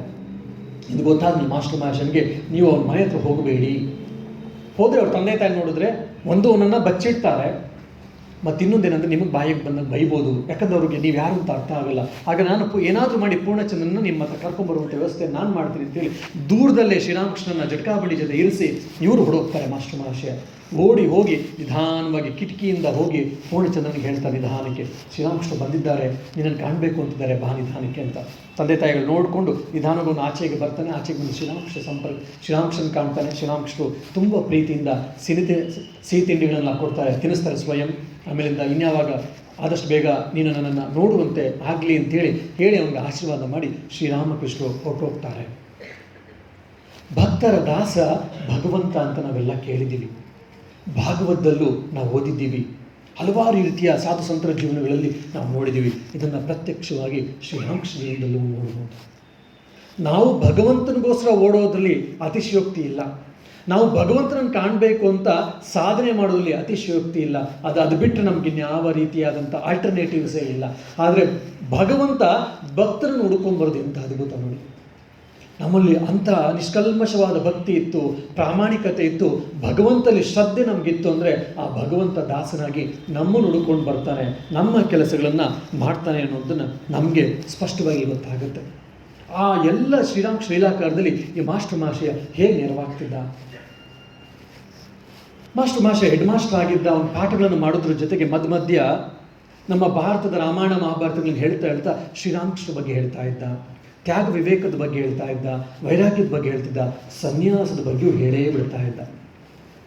ಏನು ಸ್ವಾಮಿ ಬ್ರಹ್ಮಾನಂದರು ಅಂತ ರಾಮಕೃಷ್ಣ ಮಹಾಸಂಘದ ಪರಮಾಧ್ಯಕ್ಷರಾಗಿದ್ದರು, ಶ್ರೀರಾಮಕೃಷ್ಣ ಮಾನಸ ಪುತ್ರರಾಗಿದ್ದರು ಬ್ರಹ್ಮಾನಂದಜಿ ರಾಕಾಲ್ ಮಹಾರಾಜ್, ಅವರು ಕೂಡ ಮಾಸ್ಟರ್ ಮಹಾಶಯನ ಶಿಷ್ಯರು, ಸ್ಟೂಡೆಂಟ್. ಈ was also one of the student ಅಂತ ಹಲವಾರು ಜನ ಅವರ ವಿದ್ಯಾರ್ಥಿಗಳು. ಶ್ರೀರಾಮಕೃಷ್ಣ ಸನ್ಯಾಸಿ ಶಿಷ್ಯರು ಇದ್ರಲ್ಲ, ಅವರಲ್ಲಿ ಹಲವಾರು ಜನ ಮಾಸ್ಟರ್ ಮಹಾಶಯನ ಶಿಷ್ಯರು. ಸೊ ಕ್ಲಾಸಿನಲ್ಲಿ ತ್ಯಾಗದ ಬಗ್ಗೆ, ವಿವೇಕದ ಬಗ್ಗೆ, ವೈರಾಗ್ಯದ ಬಗ್ಗೆ ಮಾತಾಡೋದು ಯಾವ ತಂದೆ ತಾಯಿ ತಾನೇ ಹೋಗ್ತಾರೆ. ಅದೇ ಥರ ಇವನು ಆಯಿತು. ಇವನ ಬಗ್ಗೆ ಕಂಪ್ಲೇಂಟ್ ಬರೋಕ್ಕೆ ಸ್ಟಾರ್ಟ್ ಆಗಿತ್ತು. ನಿಮ್ಮಲ್ಲೊಬ್ಬ ಈಶ್ವರಚಂದ್ರ ವಿದ್ಯಾಸಾಗರ ಸಂಸ್ಥಾಪನೆ ಮಾಡಿದಂಥ ಶಾಲೆಯಲ್ಲಿದ್ದ ಮಾಸ್ಟರ್ ಮಹಾಶಯ ಹೆಡ್ ಮಾಸ್ಟರ್ ಕೆಲಸವನ್ನು ಮಾಡಿಕೊಂಡು, ನಿಮ್ಮಲ್ಲೊಬ್ಬ ಹೆಡ್ ಮಾಸ್ಟರ್ ಇದ್ದಾರಂತೆ, ಅವರು ಹುಚ್ಚರ ಸಂಪರ್ಕಕ್ಕೆ ಒಂದು ಅವ್ರಿಗೂ ಹುಚ್ಚಿಡ್ದಿಯಂತೆ, ಸನ್ಯಾಸ ತ್ಯಾಗ ವಿವೇಕ ವೈರಾಗ್ಯದ ಮಕ್ಕಳಿಗೆಲ್ಲ ಬೋಧನೆ ಮಾಡ್ತಾ ಇದ್ದಾರಂತೆ ಅಂತ ಹೇಳೋದು ಕಂಪ್ಲೇಂಟ್ ಈಶ್ವರಚಂದ್ರ ವಿದ್ಯಾಸಾಗರ್ ಗೊತ್ತಿತ್ತು. ಇದು ಶ್ರೀರಾಮಕೃಷ್ಣರು ಬಂದು ಶ್ರೀರಾಮಕೃಷ್ಣ ಕಿವಿಗೂ ಮುಟ್ತು. ಶ್ರೀರಾಮಕೃಷ್ಣರಿಗೆ ಕಳವಳ ಉಂಟಾಯಿತು. ಮೊದಲೇ ಅವನಿಗೆ ಸಮಸ್ಯೆ ಇದೆ, ಹಣದ ಸಮಸ್ಯೆ ಇದೆ. ಅವರೇನು ವೆಲ್ ಟು ಡಿ ಫ್ಯಾಮಿಲಿ ಇಲ್ಲ, ದೊಡ್ಡ ಕುಟುಂಬ, ಈಗ ಅವಿಭಕ್ತ ಕುಟುಂಬ ಬೇರೆ. ನಾನು ಅವನಿಲ್ಲ ಅಂದರೂ ಬೈದು ಮತ್ತೆ ಅವನ ತಂದೆ ತಾಯಿ ಜೊತೆ ಕಳಿಸಿದ್ನಿ, ತಂದೆ ತಾಯಿ ನೋಡ್ಕೋಬೇಕು, ಅವನು ಅವ್ರ ಮಕ್ಕಳು ಮತ್ತು ತಮ್ಮ ಹೆಂಡತಿ ಇತ್ಯಾದಿಗಳೆಲ್ಲರೂ ಇದ್ದಾರೆ. ಅವಿಭಕ್ತ ಕುಟುಂಬ, ದೊಡ್ಡ ಕುಟುಂಬ, ಅದಕ್ಕೆ ಸಂಪಾದನೆ ಬೇಕಾಗುತ್ತೆ. ಇವನು ಈ ರೀತಿ ಮಾಡಿದ್ರೆ ಅಂದರೆ ಓಡಿಸ್ಬಿಟ್ರೆ ಅವನ ಜೀವನ ಏನಾದೀತು, ಅವನ ಜೀವನ ಹೇಗೆ ನಡ್ಕೊಳ್ಳಿಕ್ಕೆ ಸಾಧ್ಯ ಅಂತೇಳಿ ಶ್ರೀರಾಮಕೃಷ್ಣರು ಇವನ ಬಗ್ಗೆ ಆಲೋಚನೆ ಮಾಡ್ತಿರ್ತಾರೆ. ನೋಡಿ, ಯೋಗಕ್ಷೇಮಂ ವಹಾಮ್ಯಹಂ, ನನಗೋಸ್ಕರ ಯಾರು ಬರ್ತಾರೋ ಅವನ ಜವಾಬ್ದಾರಿಯನ್ನು, ಅವನ ಇಡೀ ಕುಟುಂಬದ ಜವಾಬ್ದಾರಿಯನ್ನು ನಾನು ತೆಗೆದುಕೊಳ್ತೀನಿ ಅಂತೇಳಿ ಗೀತಾಚಾರ್ಯನಾದ ಭಗವಾನ್ ಶ್ರೀಕೃಷ್ಣ ಗೀತೆಯಲ್ಲಿ ಆಶ್ವಾಸನೆ ನಮಗೆ ಕೊಡ್ತಾನೆ. ಇದನ್ನು ನಾವು ನೋಡ್ಬೋದು. ಶ್ರೀರಾಮಕೃಷ್ಣ ಅತ್ಯಂತ ಉನ್ನತ ಮಟ್ಟದಲ್ಲಿ ಅವ್ರ ಮನಸ್ಸು ಯಾವಾಗಲೂ ಇರ್ತಿತ್ತು. ಅವ್ರ ಮೈ ಮೇಲೆ ಇದ್ದಂಥ ಬಟ್ಟೆ ಯಾವಾಗ ಕಳ್ಚೋಗ್ತಿತ್ತು ಅವ್ರಿಗೆ ಗೊತ್ತಿರ್ತಿರ್ಲಿಲ್ಲ. ಅಂಥ ಉನ್ನತ ಮಟ್ಟದಲ್ಲಿಂಥ ಶ್ರೀರಾಮಕೃಷ್ಣರು ಅವ್ರು ಯೋಚನೆ ಮಾಡ್ತಿದ್ದಾರೆ ಅವರ ಭಕ್ತನ ಬಗ್ಗೆ, ಈ ರೀತಿಯಾದ ಒಂದು ಸಂಸಾರ ಹೇಗೆ ನಡೆದೀತು ಅಂತ ಬಂದ ಹೇಳ್ತಾರೆ. ನೋಡೋ, ನೀನೇನು ಸನ್ಯಾಸದ ಬಗ್ಗೆ ಅದೆಲ್ಲ ಮಾತಾಡ್ತೀನಿ, ನನ್ನ ಬಗ್ಗೆ ಎಲ್ಲ ಅದಿಂದೇನೋ ನಿನ್ನ ಬಗ್ಗೆ ಕಂಪ್ಲೇಂಟ್ಗಳು ಬರ್ತಾ ಇದ್ದೀಂತಲ್ಲ, ಇದು ಕಂಪ್ಲೇಂಟ್ಗಳು ಜಾಸ್ತಿ ಆದ ಈಶ್ವರಚಂದ್ರ ವಿದ್ಯಾಸಾಗರ್ ಏನಾದರೂ ನೀನು ತೆಗೆದಾಕ್ಬಿಟ್ರೆ ನಿನ್ನ ಸಂಸಾರ ಹೇಗೆ ನಡೀತದೆ, ಹಾಗಾಗಿ ಸ್ವಲ್ಪ ಕಡಿಮೆ ಮಾಡು ಅಂತ ಹೇಳಿದಾಗ ಮಾಸ್ಟರ್ ಮಹಾಶಯ ಎಷ್ಟು ಹೇಳ್ತಾನೆ, ನಾನೇನು ತಪ್ಪು ಮಾಡ್ತಾ ಇದ್ದೀನಾ, ನಾನೇನು ತಪ್ಪು ವಿಚಾರಗಳನ್ನು ಹೇಳ್ತಾ ಇದ್ದೀನಾ, ಅವರಿಗೆ ಅದರಿಂದ ಅನ್ಯಾಯ ಆಗುವಂತೆ, ಇನ್ನೊಬ್ಬರ ಜೀವನ ಹಾಳಾಗುವಂಥ ಕೆಲಸಗಳನ್ನು ನಾನು ಮಾಡ್ತಾ ಇಲ್ಲ, ತಪ್ಪನ್ನು ಮಾಡ್ತಾ ಇಲ್ಲ. ನಾನು ಮಾಡ್ತಾ ಇರೋದು ಸರಿಯಾದ ಕೆಲಸ. ನಮ್ಮ ಗುರುಕುಲದಲ್ಲಿ ಇದನ್ನು ಶಿಕ್ಷಣವನ್ನು ಕೊಡ್ತಾ ಇದ್ರು, ಆಧ್ಯಾತ್ಮಿಕ ಶಿಕ್ಷಣ ನಾವು ಕೊಡಬೇಕು. ಶಿಕ್ಷಣ ಕೊಟ್ಟಾಗ ಮಕ್ಕಳು ಚೆನ್ನಾಗಾಗ್ತಾರೆ. ನಾನು ಸನ್ಯಾಸದ ಬಗ್ಗೆ ಹೇಳಿದ ತಕ್ಷಣ ಎಲ್ಲರಿಗೇನು ಸನ್ಯಾಸಿಗಳಾಗೋದಿಲ್ಲ. ಹಾಗಾಗಿ ನಾನು ಏನು ಸರಿಯಾದ ತಪ್ಪೇನು ಮಾಡ್ತಿಲ್ಲ ಠಾಕೂರ್, ಹಾಗಾಗಿ ನಾನು ಸರಿಯಾಗೇ ಇದ್ದೇನೆ. ಇನ್ನು ಒಂದು ಕ್ಷಣ ಇಲ್ಲ ಪ್ರಾಯಶಃ ಈಶ್ವರಚಂದ್ರ ವಿದ್ಯಾಸಾಗರ್ಗೆ ಇಷ್ಟ ಆಗದೆ ಅವನು ಬೇಡ ಅಂತಂದ್ರೆ ಈ ಶಾಲೆಯಲ್ಲಿ ಇನ್ನೊಂದು ಶಾಲೆಗೆ ನಾನು ಹೋಗ್ತೀನಿ. ಅದಕ್ಕೋಸ್ಕರ ನಾನು ನಿಮ್ಮ ಬಗ್ಗೆ ಇಲ್ಲ ನಿಮ್ಮಿಂದ ಕಲ್ತಿರುವಂಥ ವಿಚಾರಗಳನ್ನು ಹೇಳದೇ ಇರೋದಿಲ್ಲ, ನಾನು ಮಾಡಿಯೇ ತೀರ್ತೀನಿ ಅಂತೇಳಿ ಮಾಸ್ಟರ್ ಮಹಾಶಯ ಶ್ರೀರಾಮಕೃಷ್ಣ ಹೇಳ್ತಾರೆ. ಶ್ರೀರಾಮಕೃಷ್ಣ ಸುಮ್ಮನೆ ಆಗಿಬಿಡ್ತಾರೆ. ನೋಡಿ, ಕನ್ವಿಕ್ಷನ್ನಿಂದ ಗುಡ್ನೆಸ್ ಅಂತ ಹೇಳಿ ಸ್ವಾಮಿ ವಿವೇಕಾನಂದ ಹೇಳ್ತಾರೆ ಒಂದು ಕಡೆ. ಒಳ್ಳೆಯದು ನಾವು ಒಳ್ಳೆಯವರು ಆಗಬೇಕು ಅಂತಂದ್ರೆ ಯಾವಾಗ ಅಂದರೆ ಆ ಒಳ್ಳೆಯತನದಲ್ಲಿ ನಾವು ಅಳವಡಿಸ್ಕೊಂಡ್ವಿ ಅಂದರೆ ಅದು ನಮ್ಗೆ ಒಳ್ಳೆಯದಾಗುತ್ತೆ ಅನ್ನುವಂಥ ನಮ್ಮಲ್ಲಿ ನಂಬಿಕೆ, ಶ್ರದ್ಧೆ, ವಿಶ್ವಾಸ ಒಳ್ಳೆಯತನದಲ್ಲಿ ನಮ್ಗೆ ಇರಬೇಕು. ಅದೇ ನಾವು ಮುಂದುವರಿಲಿಕ್ಕೆ ಪ್ರಪ್ರಥಮವಾದ ಮೊದಲನೆಯ ಹಂತ, ಮೊದಲನೇ ಹೆಜ್ಜೆ. ಅದನ್ನು ನಾವು ಮಾಸ್ಟರ್ ಭಾಷೆಯಲ್ಲಿ ನೋಡ್ಬೋದು. ನಾವು ಎಷ್ಟೆಲ್ಲ ಮಾತಾಡಿದ್ರು ಎಷ್ಟೆಲ್ಲ ಕೇಳಿದ್ರು ಕೂಡ ಆಶ್ರಮದಿಂದ ಹೋದ ಮೇಲೆ ನಮ್ಮ ದೈನಂದಿನ ಚಟುವಟಿಕೆ ನಮ್ಮ ಪ್ರತಿನಿತ್ಯ ಹೇಗೆ ಮಾಡ್ತಾ ಇದ್ವು ಹಾಗೆ ಇದ್ದರೆ ನಮ್ಮಲ್ಲಿ ಯಾವ ಬದಲಾವಣೆಗಳು ತರೋದಿಲ್ಲ, ಆಗೋದಿಲ್ಲ. ಬದಲಾಗಿ ನಾವೇನು ಕೇಳ್ಕೊಂಡು ಹೋಗ್ತೀವೋ ಸಾಧ್ಯವಾದ ಮಟ್ಟಿಗೆ ನಮ್ಮ ಜೀವನದಲ್ಲಿ ನಾವು ಅಳವಡಿಸ್ಕೊಂಡು ಹೋಗಬೇಕು, ಅನುಷ್ಠಾನವನ್ನು ಮಾಡ್ಕೊಂಡು ಹೋಗಬೇಕು. ಆವಾಗ ಮಾತ್ರ ನಮ್ಮಲ್ಲಿ ಬದಲಾವಣೆ ಉಂಟಾಗ್ಲಿಕ್ಕೆ ಸಾಧ್ಯ. ಇವರಲ್ಲೆಲ್ಲ ನಾವು ಆ ಬದಲಾವಣೆಗಳು ನೋಡ್ತಾ ಇದ್ದೀವಿ ಮಾಸ್ಟರ್ ಭಾಷೆ ಜೀವನದಲ್ಲಿ. ಅದನ್ನು ನೋಡಿ ಎಂಥ ಕನ್ವಿಕ್ಷನ್ ಕೊಟ್ಟ. ಮತ್ತು ಶಿಕ್ಷಣ ಏನಿರಬೇಕು ಅಂತ ನಮಗೆ ಇಲ್ಲಿ ಮಾಸ್ಟರ್ ಭಾಷೆ ಹೇಳ್ತಾ ಇದ್ದಾನೆ. ಸೆಕ್ಯುಲರ್ ಜೀವನ ಅಂತ ನಾವೇನು ಹೇಳ್ತೀವಲ್ಲ, ಸೆಕ್ಯುಲರ್ ಎಜುಕೇಷನ್ ಅಂತೇಳಿ ಲೌಕಿಕ ಜೀವನಕ್ಕೆ ಬೇಕಾದಂಥ ಲೌಕಿಕ ವಿಷಯ ಕೊಡೋದು ಒಂದೇ ಶಿಕ್ಷಣ ಅಲ್ಲ, ಅದ್ರ ಜೊತೆ ಪಾರಮಾರ್ಥಿಕ ಶಿಕ್ಷಣವನ್ನು ನಡೆಸ್ಕೊಂಡು ಹೋಗಬೇಕು ಅಂತ. ಪರಾವಿದ್ಯೆ ಅಪರಾವಿದ್ಯೆ ಎರಡನ್ನೂ ನಮ್ಮ ಗುರುಕುಲದಲ್ಲಿ ಹೇಳಿಕೊಡ್ತಾ ಇದ್ರು. 2 ವಿದ್ಯೆನು 64 ವಿದ್ಯೆಗಳನ್ನು ನಮ್ಮಲ್ಲಿ ಹೇಳಿಕೊಡ್ತಾ ಇದ್ರು. ನಮ್ಮ ಗುರುಕುಲದಲ್ಲಿ 14 ವರ್ಷಗಳಲ್ಲಿ 8ನೇ ವರ್ಷದಲ್ಲಿ ಉಪನಯನ ಮುಗಿಸ್ಕೊಂಡು ಹೋದಾಗ ಅವನು ಸ್ನಾತಕ ಆಗೋಷ್ಟಕ್ಕೆ, ಅಂದರೆ ಇವತ್ತಿನ ಕಾಲ ಗ್ರ್ಯಾಜುಯೇಟ್ ಅಂತ ನಾವೇನು ಕರಿತೀವಲ್ಲ, ಸ್ನಾತಕ ಆಗೋದಷ್ಟಕ್ಕೆ 21 ಇಲ್ಲ 22 ವರ್ಷದಲ್ಲಿ ಸ್ನಾತಕ ಮುಗಿಸ್ಕೊಂಡು ಬಂದು ಗ್ರ್ಯಾಜುಯೇಟ್ ಆಗಿ ಬಂದು ಕೆಲಸವನ್ನು ಹುಡುಕೊಂಡು ಅವನು ಗೃಹಸ್ಥಾಶ್ರಮವನ್ನು ಸ್ವೀಕರಿಸ್ತಾ ಇದ್ದ. ಸೊ ಆವತ್ತು ಸಮಾವರ್ತನ ಅಂತ ಅದನ್ನೇ ನಾವು ಕರಿತಾ ಇದ್ವಿ. ಇವತ್ತು ಏನು ಕನ್ಕ್ಲೂಡಿಂಗ್ ಸೆರೆಮನಿ, ವೆಲ್ಡಿಕ್ಟ್ರಿ ಫಂಕ್ಷನ್ ಅಂತ ನಾವು ಇವತ್ತು ಸ್ಕೂಲು ಕಾಲೇಜಲ್ಲಿ ಇರ್ತಲ್ಲ, ಅದನ್ನೇ ಸಮಾವರ್ತನ ಅಂತ ಹಿಂದಿನ ಕಾಲದಲ್ಲಿ ಕರಿತಾ ಇದ್ವು. ನಾವು ತೈತರಕೃಷ್ಣನೇ ಆದರೂ ಹೋದರೆ ಆಚಾರ್ಯೋಪದೇಶ, ವೇದಮನುಚ್ಚಾಚಾರ್ಯೋಂತೆ ವಾಸಿನ ಮನುಷಾಸ್ತೆ ಸತ್ಯಂ ವಧ ಧರ್ಮಂಚರ ಸ್ವಾಧ್ಯಾಯ ಆನ್ಮ ಪ್ರಮದ ಅಂತ ಇದೇನು ನಾವು ಇದನ್ನು ಓದ್ತೀವಲ್ಲ, ಅದನ್ನೇ ಮಾತೃದೇವೋ ಭವ, ಪಿತೃದೇವೋ ಭವ, ಆಚಾರ್ಯ ದೇವೋ ಭವ, ಅತಿಥಿ ದೇವೋ ಭವ ಅಂತೇಳಿ ಇತ್ಯಾದಿ ಮಂತ್ರಗಳೆಲ್ಲ ಏನು ಬರ್ತಲ್ಲ, ಇದು ತೈತ್ರೋಪನಿಷತ್ತಿನ ಮಂತ್ರದ ಒಂದು ಭಾಗ, ಆಚಾರ್ಯೋಪದೇಶ. ಇದನ್ನು ವೆಲ್ಡಿಕ್ಟ್ರಿ ಫಂಕ್ಷನಲ್ಲಿ ಗುರು ಶಿಷ್ಯನಿಗೆ 14 ವರ್ಷಗಳು ಹೆಚ್ಚು ಕಡಿಮೆ ನೀನು ಓದಿ ನಿನಗೆ ಉಪದೇಶ ಕೊಟ್ಟಿದ್ದನ್ನೆಲ್ಲವನ್ನು ಕೂಡ ಸಾರ ಸಂಗ್ರಹವಾಗಿ ಸ್ನ್ಯಾಪ್ಶಾಟಲ್ಲಿ ನಾನು ನಿನಗೆ ಹೇಳ್ತಾ ಇದ್ದೀನಪ್ಪ, ಅದನ್ನು ಅರ್ಥ ಮಾಡ್ಕೊ ಅಂತೇಳಿ ಹೇಳುತ್ತದೆ. ಅದು ಇಡೀ ವ್ಯಾಲ್ಯೂ ಎಜುಕೇಷನ್ಗೆ ಬೇಕಾಗುವಂಥ, ಶಿಕ್ಷಣಕ್ಕೆ ಬೇಕಾಗುವಂಥ ಎಲ್ಲವೂ ಕೂಡ ಕಂಡೆನ್ಸ್ಡ್ ಫಾರ್ಮಲ್ಲಿ ಅಲ್ಲಿದೆ. ಇರಲಿ, ನಮ್ಮಲ್ಲಿ 64 ವಿದ್ಯೆಗಳನ್ನು 14 ವರ್ಷದಲ್ಲಿ ಹೇಳಿಕೊಡ್ತಾ ಇದ್ರು. ಇವತ್ತು ನಾವು 6 ಸಬ್ಜೆಕ್ಟ್ನ ಕಲಿತಾ ಕೊನೆಗೆ 3, 2, 1 ಆಗಿ ಆದರೆ ನಮಗೆ ಪರಿಣಿತಿ ಇರೋಲ್ಲ. ಅವತ್ತಿನ ಕಾಲದ 64 ವಿದ್ಯೆಯಲ್ಲಿ ಪರಿಣಿತಿ ಹೇಗೆ ಸಿಗ್ತಿತ್ತು ಅಂದರೆ, ಒಂದು ದೇಹವನ್ನು ಇನ್ನೊಂದು ಮನಸ್ಸು ಬುದ್ಧಿಗಳನ್ನು ಎರಡನ್ನೂ ಕೂಡ ನೆಟ್ಟಿಗಿಡಿಸ್ತಾ ಇದ್ರು. ಮೊದಲು ಬೆಳಗ್ಗೆ 3-3:30 4 ಗಂಟೆಗೆ ಏಳುವಂಥದ್ದು, ತಣ್ಣೀರು ಸ್ನಾನ ಮಾಡುವಂಥದ್ದು, ಸಂಧ್ಯಾ ವಂದನೆ ಮಾಡುವಂಥದ್ದು, ಮಂತ್ರಗಳ ಪಠಣವನ್ನು ಮಾಡುವಂಥದ್ದು, ಸೂರ್ಯ ನಮಸ್ಕಾರ ಇತ್ಯಾದಿ ಯೋಗಗಳನ್ನು ಮಾಡುವಂಥದ್ದು, ಆಮೇಲೆ ಮನೆಯ ಆಶ್ರಮದ ಎಲ್ಲ ಕೆಲಸ ಕಾರ್ಯಗಳನ್ನೆಲ್ಲ ಮಾಡಿಸ್ತಾರೆ. ಇದರಿಂದ ಏನಾಗ್ತಾ ಇತ್ತು, ಬೆಳಗ್ಗೆ ಏಳುವಂಥದ್ದು ಪ್ರಪ್ರಥಮವಾಗಿ ಸೋಂಬೇರ್ತನ ಹೊರಟೋಗ್ತಾ ಇತ್ತು. ಯೋಗಾಸನ ಇತ್ಯಾದಿ ಮಾಡ್ತಾ ಆ ಆಶ್ರಮದ ಕಾರ್ಯಾಚರಣೆ ಮಾಡ್ಕೊಳ್ಳೋದ್ರಿಂದ ಏನಾಗ್ತಿತ್ತು, ಶಾರೀರಿಕವಾಗಿ ವ್ಯಾಯಾಮ ಉಂಟಾಗ್ತಾ ಇತ್ತು, ಫಿಸಿಕಲಿ ಅವ್ರು ಸ್ಟ್ರಾಂಗ್ ಇರ್ತಿದ್ರು, ಸೆಲ್ಫ್ ಡಿಪೆಂಡೆನ್ಸಿ ಬೆಳೀತಾ ಇತ್ತು. ಬೆಳಗ್ಗೆ ಎದ್ದು ಆ ಬ್ರಾಹ್ಮಿ ಮುಹೂರ್ತದಲ್ಲಿ ಸಂಧ್ಯಾ ವಂದನೆಯನ್ನು ಮಾಡ್ತಾ, ಗಾಯತ್ರಿ ಉಪಾಸನೆಯನ್ನು ಮಾಡ್ತಾ, ವೇದ ಮಂತ್ರ ಪಠಣವನ್ನು ಮಾಡುವುದರಿಂದ ಅವನ ಮೇಧಾಶಕ್ತಿ, ಅವನ ಧೀಶಕ್ತಿ ಚೆನ್ನಾಗಾಗ್ತಾ ಇತ್ತು. ಆ ವೇದ ಮಂತ್ರಗಳನ್ನು, ಭಜನೆಗಳನ್ನು ಇತ್ಯಾದಿ ದೇವರ ನಾಮಗಳ ಸ್ಮರಣೆ ಮಾಡೋದ್ರಿಂದ ಅವನ ಮನಸ್ಸು ಪ್ರಕ್ಷುಬ್ಧಗೊಳ್ಳದೆ ಮನಸ್ಸು ಚೆನ್ನಾಗಿರ್ತಿತ್ತು. ಭಾವನೆಗಳಲ್ಲಿ ವಿಕೃತಿ ಉಂಟಾಗ್ತಿರಲಿಲ್ಲ, ಮನಸ್ಸು ಗಾರ್ಬೇಜು ಡಸ್ಟ್ಬಿನ್ ಆಗ್ತಾ ಇರಲಿಲ್ಲ, ಮನಸ್ಸು ಉಪಕರಣ ಸರಿಯಾಗಿರ್ತಿತ್ತು. ಹಾಗೆ ಅವನು ಪಡ್ಕೊಳ್ಳುವಂಥ ಶಿಕ್ಷಣ ಎಲ್ಲವೂ ಕೂಡ ಸಂಪೂರ್ಣವಾಗಿ ಅವನು ಪಡ್ಕೊಳ್ತಾ ಇದ್ದ. ನಮ್ಮ ಆರೋಗ್ಯ ಚೆನ್ನಾಗಿದೆ ಅಂದ್ರೇನು, ನಾವು ತಿಂದಂಥ ಆಹಾರ ಸಂಪೂರ್ಣವಾಗಿ ಅದರ ಸಾರವನ್ನು ಯಾವಾಗ ನನ್ನ ದೇಹ ಸಂಪೂರ್ಣವಾಗಿ ತೆಗೆದುಕೊಳ್ತಾ ಇದೆಯೋ, ಹೀರಿಕೊಳ್ತಾ ಇದೆಯೋ, ಆವಾಗ ನಾನು ಸುಸ್ಥಿರವಾಗಿದ್ದೇನೆ, ಆರೋಗ್ಯವಾಗಿದ್ದೀನಿ ಅಂತ ಅರ್ಥ. ಅವನ ದೈಹದ ಆರೋಗ್ಯ ಮತ್ತು ಮಾನಸಿಕ ಆರೋಗ್ಯ ಎರಡೂ ಕೂಡ ಆರೋಗ್ಯಗಳು ಚೆನ್ನಾಗಿರ್ತಿತ್ತು. ನಮ್ಮ ಗುರುಕುಲದಲ್ಲಿ ಹಾಗೆ 14 ವರ್ಷದಲ್ಲಿ 64 ವಿದ್ಯೆಗಳನ್ನು ಕೂಡ ಅವರು ತಿಳ್ಕೊಳ್ತಾ ಇದ್ರು. ಅವತ್ತಿನ ಎಕ್ಸಾಮಿನೇಷನ್ ಸಿಸ್ಟಮ್ ಹೇಗಿದ್ದು ಹೇಗೆ ಗೊತ್ತೇನು, ಅದ್ಭುತ. ಅಂದರೆ ಪುಸ್ತಕಗಳು ಬಂದ ಮೇಲೆ ಇದ್ದಂಥ ಎಕ್ಸಾಮಿನೇಷನ್ ಸಿಸ್ಟಮನ್ನು ನಾನು ಹೇಳ್ತಾ ಇದ್ದೀನಿ. ಆ ಪುಸ್ತಕಗಳು ಹಿಂದಿನ ಕಾಲದಲ್ಲಿ ತಾಳೆಗರಿಯ ರೂಪದಲ್ಲಿ ಇತ್ತು, ನಮಗೆಲ್ಲ ಗೊತ್ತು. ಆ ಯಾವುದಾದ್ರು ಒಂದು ಗ್ರಂಥವನ್ನು, ತಾಳೆಗರಿಯ ಗ್ರಂಥವನ್ನು ಮುಂದೆ ಇಟ್ಟಿರ್ತಿದ್ರು. ಎಲ್ಲ ಆಚಾರ್ಯರು ಕೂತಿರ್ತಾ ಇದ್ರು, ವಿದ್ಯಾರ್ಥಿಗಳೆಲ್ಲ ಕೂತಿರ್ತಿದ್ರು. ಒಬ್ಬ ವಿದ್ಯಾರ್ಥಿನ ಕರಿತಾ ಇದ್ರು, ಇನ್ನೊಬ್ಬ ವಿದ್ಯಾರ್ಥಿ ಮುಂದೆ ಬಂದು ನಿಂತ್ಕೊಳ್ತಾ ಇದ್ದ. ಅವನಿಗೆ ಪರೀಕ್ಷೆ ಆಗಬೇಕು. ಆ ವಿದ್ಯಾರ್ಥಿಗೆ ಒಂದು ಸೂಜಿ ದಾರವನ್ನು ಸೂಜಿಗೆ ದಾರವನ್ನು ಪೋಣಿಸಿದ ಸೂಜಿ ದಾರವನ್ನು ಕೊಟ್ಟು ಬಿಡು ಅಂತ ಹೇಳ್ತಾ ಇದ್ರು. ಅವನು ಸುಮ್ಮನೆ ಬಿಡ್ತಾ ಇದ್ದ ಅವ್ನಿಗೆ ಇಷ್ಟ ಬಂದ ರೀತಿಯಲ್ಲಿ. ಅದು ಬಿಟ್ಟಾಗ ಅದರ ತುದಿ ಯಾವ ತಾಳೆಗರಿ, ಅದರ ತುದಿ ಯಾವ ತಾಳೆಗರಿಗೆ ಹೋಗಿ ನಿಂತಿರ್ತದೋ ಅದನ್ನು ಓಪನ್ ಮಾಡಿ ಆ ತಾಳೆಗರಿ ಏನು ವಿಷಯ ಇರ್ತಿತ್ತೋ ಆ ವಿಷಯಕ್ಕೆ ಸಂಬಂಧಪಟ್ಟಂತೆ ಅಲ್ಲೇ ಕ್ವಶನ್ ಪೇಪರ್ ರೆಡಿ ಆಗಿಬಿಡ್ತಿತ್ತು. ಅಲ್ಲೇ ಪ್ರಶ್ನೆ ಕೇಳ್ತಾ ಇದ್ರು, ಅವರು ಉತ್ತರವನ್ನು ಕೊಡಬೇಕಾಗಿತ್ತು. ಏನು ಚಾಯ್ಸ್ ಇರಲಿಲ್ಲ, ಮಲ್ಟಿಪಲ್ ಚಾಯ್ಸ್ ಕ್ವಶನ್ ಪೇಪರ್ಸ್ ಇರಲಿಲ್ಲ. 2-3 ಇಲ್ಲ 4-5 ವರ್ಷದ ಕ್ವಶನ್ ಪೇಪರ್ ಇವತ್ತು ನಾವು ನೋಡಿಕೊಂಡ್ರೆ ಆರಾಮಾಗಿ 50-60% ನಾವು ಪಾಸ್ ಆಗ್ಬೋದು. ನಾವು ಇವತ್ತು ಏನು ಹೇಳ್ತೀವಲ್ಲ, ಇಲ್ಲ. ಅವ್ನು ಇಡೀ ಗ್ರಂಥನ ಓದಿರಬೇಕು, ಯಾವ ಪ್ರತಿ ಪುಸ್ತಕದ ಪ್ರತಿಯೊಂದು ಮೂಲೆಯೂ ಅವನಿಗೆ ಕರಾತಲ ಮೂಲಕ ಆಗಿರಬೇಕು. ಎಂಥ ಶಿಕ್ಷಣ ಪದ್ಧತಿ ಅಂದಿತ್ತು ನೋಡಿ. 64 ವಿದ್ಯೆಗಳು ಕಲ್ತ್ಕೊಳ್ಬೇಕು. ಇದು ಓಪನ್ ಎಕ್ಸಾಮು. ಆ ಪ್ರಶ್ನೆ ಆಚಾರ್ಯರು ಯಾವ ಆ ಪುಸ್ತಕದ ಯಾವ ಮೂಲೆಯಿಂದ ಬೇಕಾದ್ರೂ ಕೇಳಬಹುದು. ಅದನ್ನು ಕೇಳಿದ್ರು ಇವನು ಸಮರ್ಪಕ ಉತ್ತರವನ್ನು ಕೊಡಬೇಕು, ಆವಾಗಷ್ಟೇ ಅವನು ಪಾಸ್ ಅಂತ. ಅಂಥ ಶಿಕ್ಷಣ ಪದ್ಧತಿ ಹೇಗೆ ಗೊತ್ತೇನು? ನಮ್ಮ ದೇಹ, ನಮ್ಮ ಮನಸ್ಸು, ನಮ್ಮ ಬುದ್ಧಿ ಎಲ್ಲವನ್ನು ಕೂಡ ನೆಟ್ಟಿಗಿಡುವಂಥ ನಮ್ಮ ಜೀವನ ಶೈಲಿ ಇತ್ತು. ಅದು ಶಿಕ್ಷಣವಾಗಿತ್ತು. ಅದನ್ನೇ ನಾವು ಇಲ್ಲಿ ನೋಡ್ಬೋದು. ಮಾಸ್ಟರ್ ಮಹಾಶಯದಲ್ಲಿ ಲೌಕಿಕ ಶಿಕ್ಷಣ ಕೊಡೋದ್ರ ಜೊತೆಗೆ ಪಾರಮಾರ್ಥಿಕ ಶಿಕ್ಷಣವನ್ನು ಕೊಡಬೇಕು, ಆವಾಗ ಅವ್ರ ಜೀವನ ಚೆನ್ನಾಗಾಗುತ್ತೆ. ಇದೇ ನಮ್ಮ ವೈದಿಕ ಪರಂಪರೆ, ಸನಾತನ ಪರಂಪರೆ ಅಲ್ವೇ ಅಂತ ಹೇಳಿದಾಗ ಶ್ರೀರಾಮಕೃಷ್ಣ ಹೌದು ಅಂತ ಹೇಳ್ತಾರೆ. ಇವತ್ತಿದು ಇಲ್ಲದೆ ಇರೋದ್ರಿಂದನೇ ನಾವಿವತ್ತೆಲ್ಲ ಕಷ್ಟ ಆಗ್ತಾ ಇದೆ. ನಮ್ಮ ದೊಡ್ಡ ಇದಾಗ್ತಿದೆ, ಎಲ್ಲ ಫಿಯೇಟ್ ಕಾರುಗಳಲ್ಲಿ ಓಡಾಡ್ತಾ ಇದ್ದೀವಿ, ಬೆನ್ಸ್ ಕಾರುಗಳಲ್ಲಿ ಓಡಾಡ್ತೀವಿ, ದೊಡ್ಡ ಅಪಾರ್ಟ್ಮೆಂಟಲ್ಲಿ ಕೊಟ್ಕೊಂಡಿದ್ದೀವಿ, 5-6 ATM ಕಾರ್ಡ್ಗಳಿದೆ. ಆದರೆ ಮನಃಶಾಂತಿ ಇದೆ ಅಂತ ನಮ್ಗೆ ಯಾರಿಗೂ ಅನ್ನಿಸ್ತಾ ಇಲ್ಲ. ಅಜ್ಜ ಅಜ್ಜಿ ತಂದೆ ತಾಯಿಗಳು ಗೂಡಿಸ್ದಲ್ಲಿ ಎಷ್ಟೋ ಜನ ಇದ್ರು. ನಮ್ಮ ತಂದೆ ತಾಯಿಗಳು ಅಜ್ಜ ಅಜ್ಜಂದ್ರು ಬರೀ ಮುದ್ದೆ ಊಟವನ್ನು ಮಾಡ್ತಾಯಿದ್ರು, ತಂಗಳನ್ನವನ್ನು ತಿಂತಾಯಿದ್ರು. ಯಾವುದೇ ಗೆಜೆಟ್ಸ್ ಇರಲಿಲ್ಲ, ಏನೂ ಇರಲಿಲ್ಲ. ಅತ್ಯಂತ ಕಷ್ಟದ ಜೀವನವನ್ನು ಎಷ್ಟೋ ಬಾರಿ ಅವರು ಅನುಭವಿಸಿದ್ರು. ಆದರೆ ಆನಂದವಾಗಿದ್ದರು, ಸಂತೃಪ್ತಿಯಾಗಿದ್ದರು, ಆರೋಗ್ಯವಾಗೂ ಇದ್ದರು. ಅವ್ರಿಗೆ ಟೆನ್ಷನ್ ಅನ್ನೋದಿರಲಿಲ್ಲ. ನಮ್ಗೆ ಇವತ್ತೆಲ್ಲ ಇದು, ಅದ್ರ ಜೊತೆಗೆ ಟೆನ್ಷನ್ ಕೂಡ ಇನ್ನೊಂದು ಅಸೆಕ್ಟ್ ಆಗಿಬಿಟ್ಟಿದೆ ಇವತ್ತು ನಮ್ಗೆ. ಯಾಕೆಂದರೆ ನಮ್ಮ ಜೀವನ ಶೈಲಿ ಹೆಚ್ಚು ಕಡಿಮೆ ಆಗಿದೆ.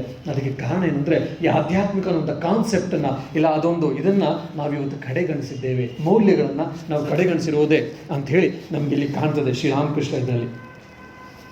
ಒಂದ್ಸರಿ ಶ್ರೀರಾಮಕೃಷ್ಣ ನೇರ ಶಿಷ್ಯರಾದ ಸ್ವಾಮಿ ಸುಬೋಧಾನಂದರು ಅಥವಾ ಶ್ರೀರಾಮಕೃಷ್ಣ ಹೇಳ್ತಾರೆ, ನೋಡು ನಿನಗೆ ಮತ್ತೆ ಇಲ್ಲಿ ಬರ್ಲಿಕ್ಕೆ ಆಗ್ತಿಲ್ಲ ಕಾರಣಾಂತರಗಳಿಂದ.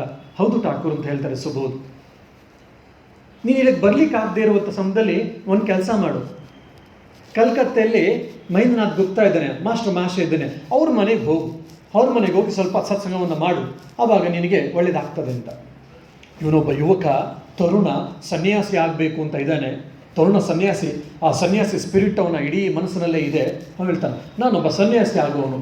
ಅವನೊಬ್ಬ ಗೃಹಸ್ಥ, ಸಂಸಾರಿ ಹತ್ರ ನಾನೇನು ಕಲ್ತ್ಕೊಳ್ಳೋದು ಅನ್ನುವಂಥ ಪಾಪ ಯುವಕ ತರುಣ ಹೇಳಬಿಟ್ಟ. ಅವ್ನು ಮಾಸ್ಟರ್ ಮಾಸ್ಟರ್ ಬಗ್ಗೆ ಏನೂ ಗೊತ್ತಿಲ್ಲ ಸುಬೋಧಾನಂಜಿಗೆ. ಆ ಯುವಕ ಸುಬೋಧ ಹೇಳ್ತಾನೆ, ಆ ಗೃಹಸ್ಥನ ಹತ್ರ ನಾನೇನು ಕಲ್ತ್ಕೊಳ್ಳೋದು, ನಿಮ್ಮ ಹತ್ರ ಬಂದು ಕಲ್ತ್ಕೊಳ್ತೀನಿ. ಆಯಿತು, ಅವನ ಹತ್ರ ಏನು ಕಲ್ತ್ಕೊಳ್ಳು ಅಂತ ಶ್ರೀರಾಮಕೃಷ್ಣ ಜೋರಾಗಿ ನಕ್ಕು. ಆಮೇಲೆ ಹೇಳ್ತಾರೆ, ನೋಡು ಅವನು ಮಾಸ್ಟರ್ ಮಾಷೆ, ಅವನೇನೋ ಗೃಹಸ್ಥ ಸಂಸಾರಿಯೇ, ಆದರೆ ಅವನು ನಿಜವಾಗ್ಲೂ ಸಂಸಾರಿ ಅಲ್ಲ, ಸನ್ಯಾಸಿ ಅಂತ ಜೀವನವನ್ನು ಮಾಡ್ತಿದ್ದಾನೆ.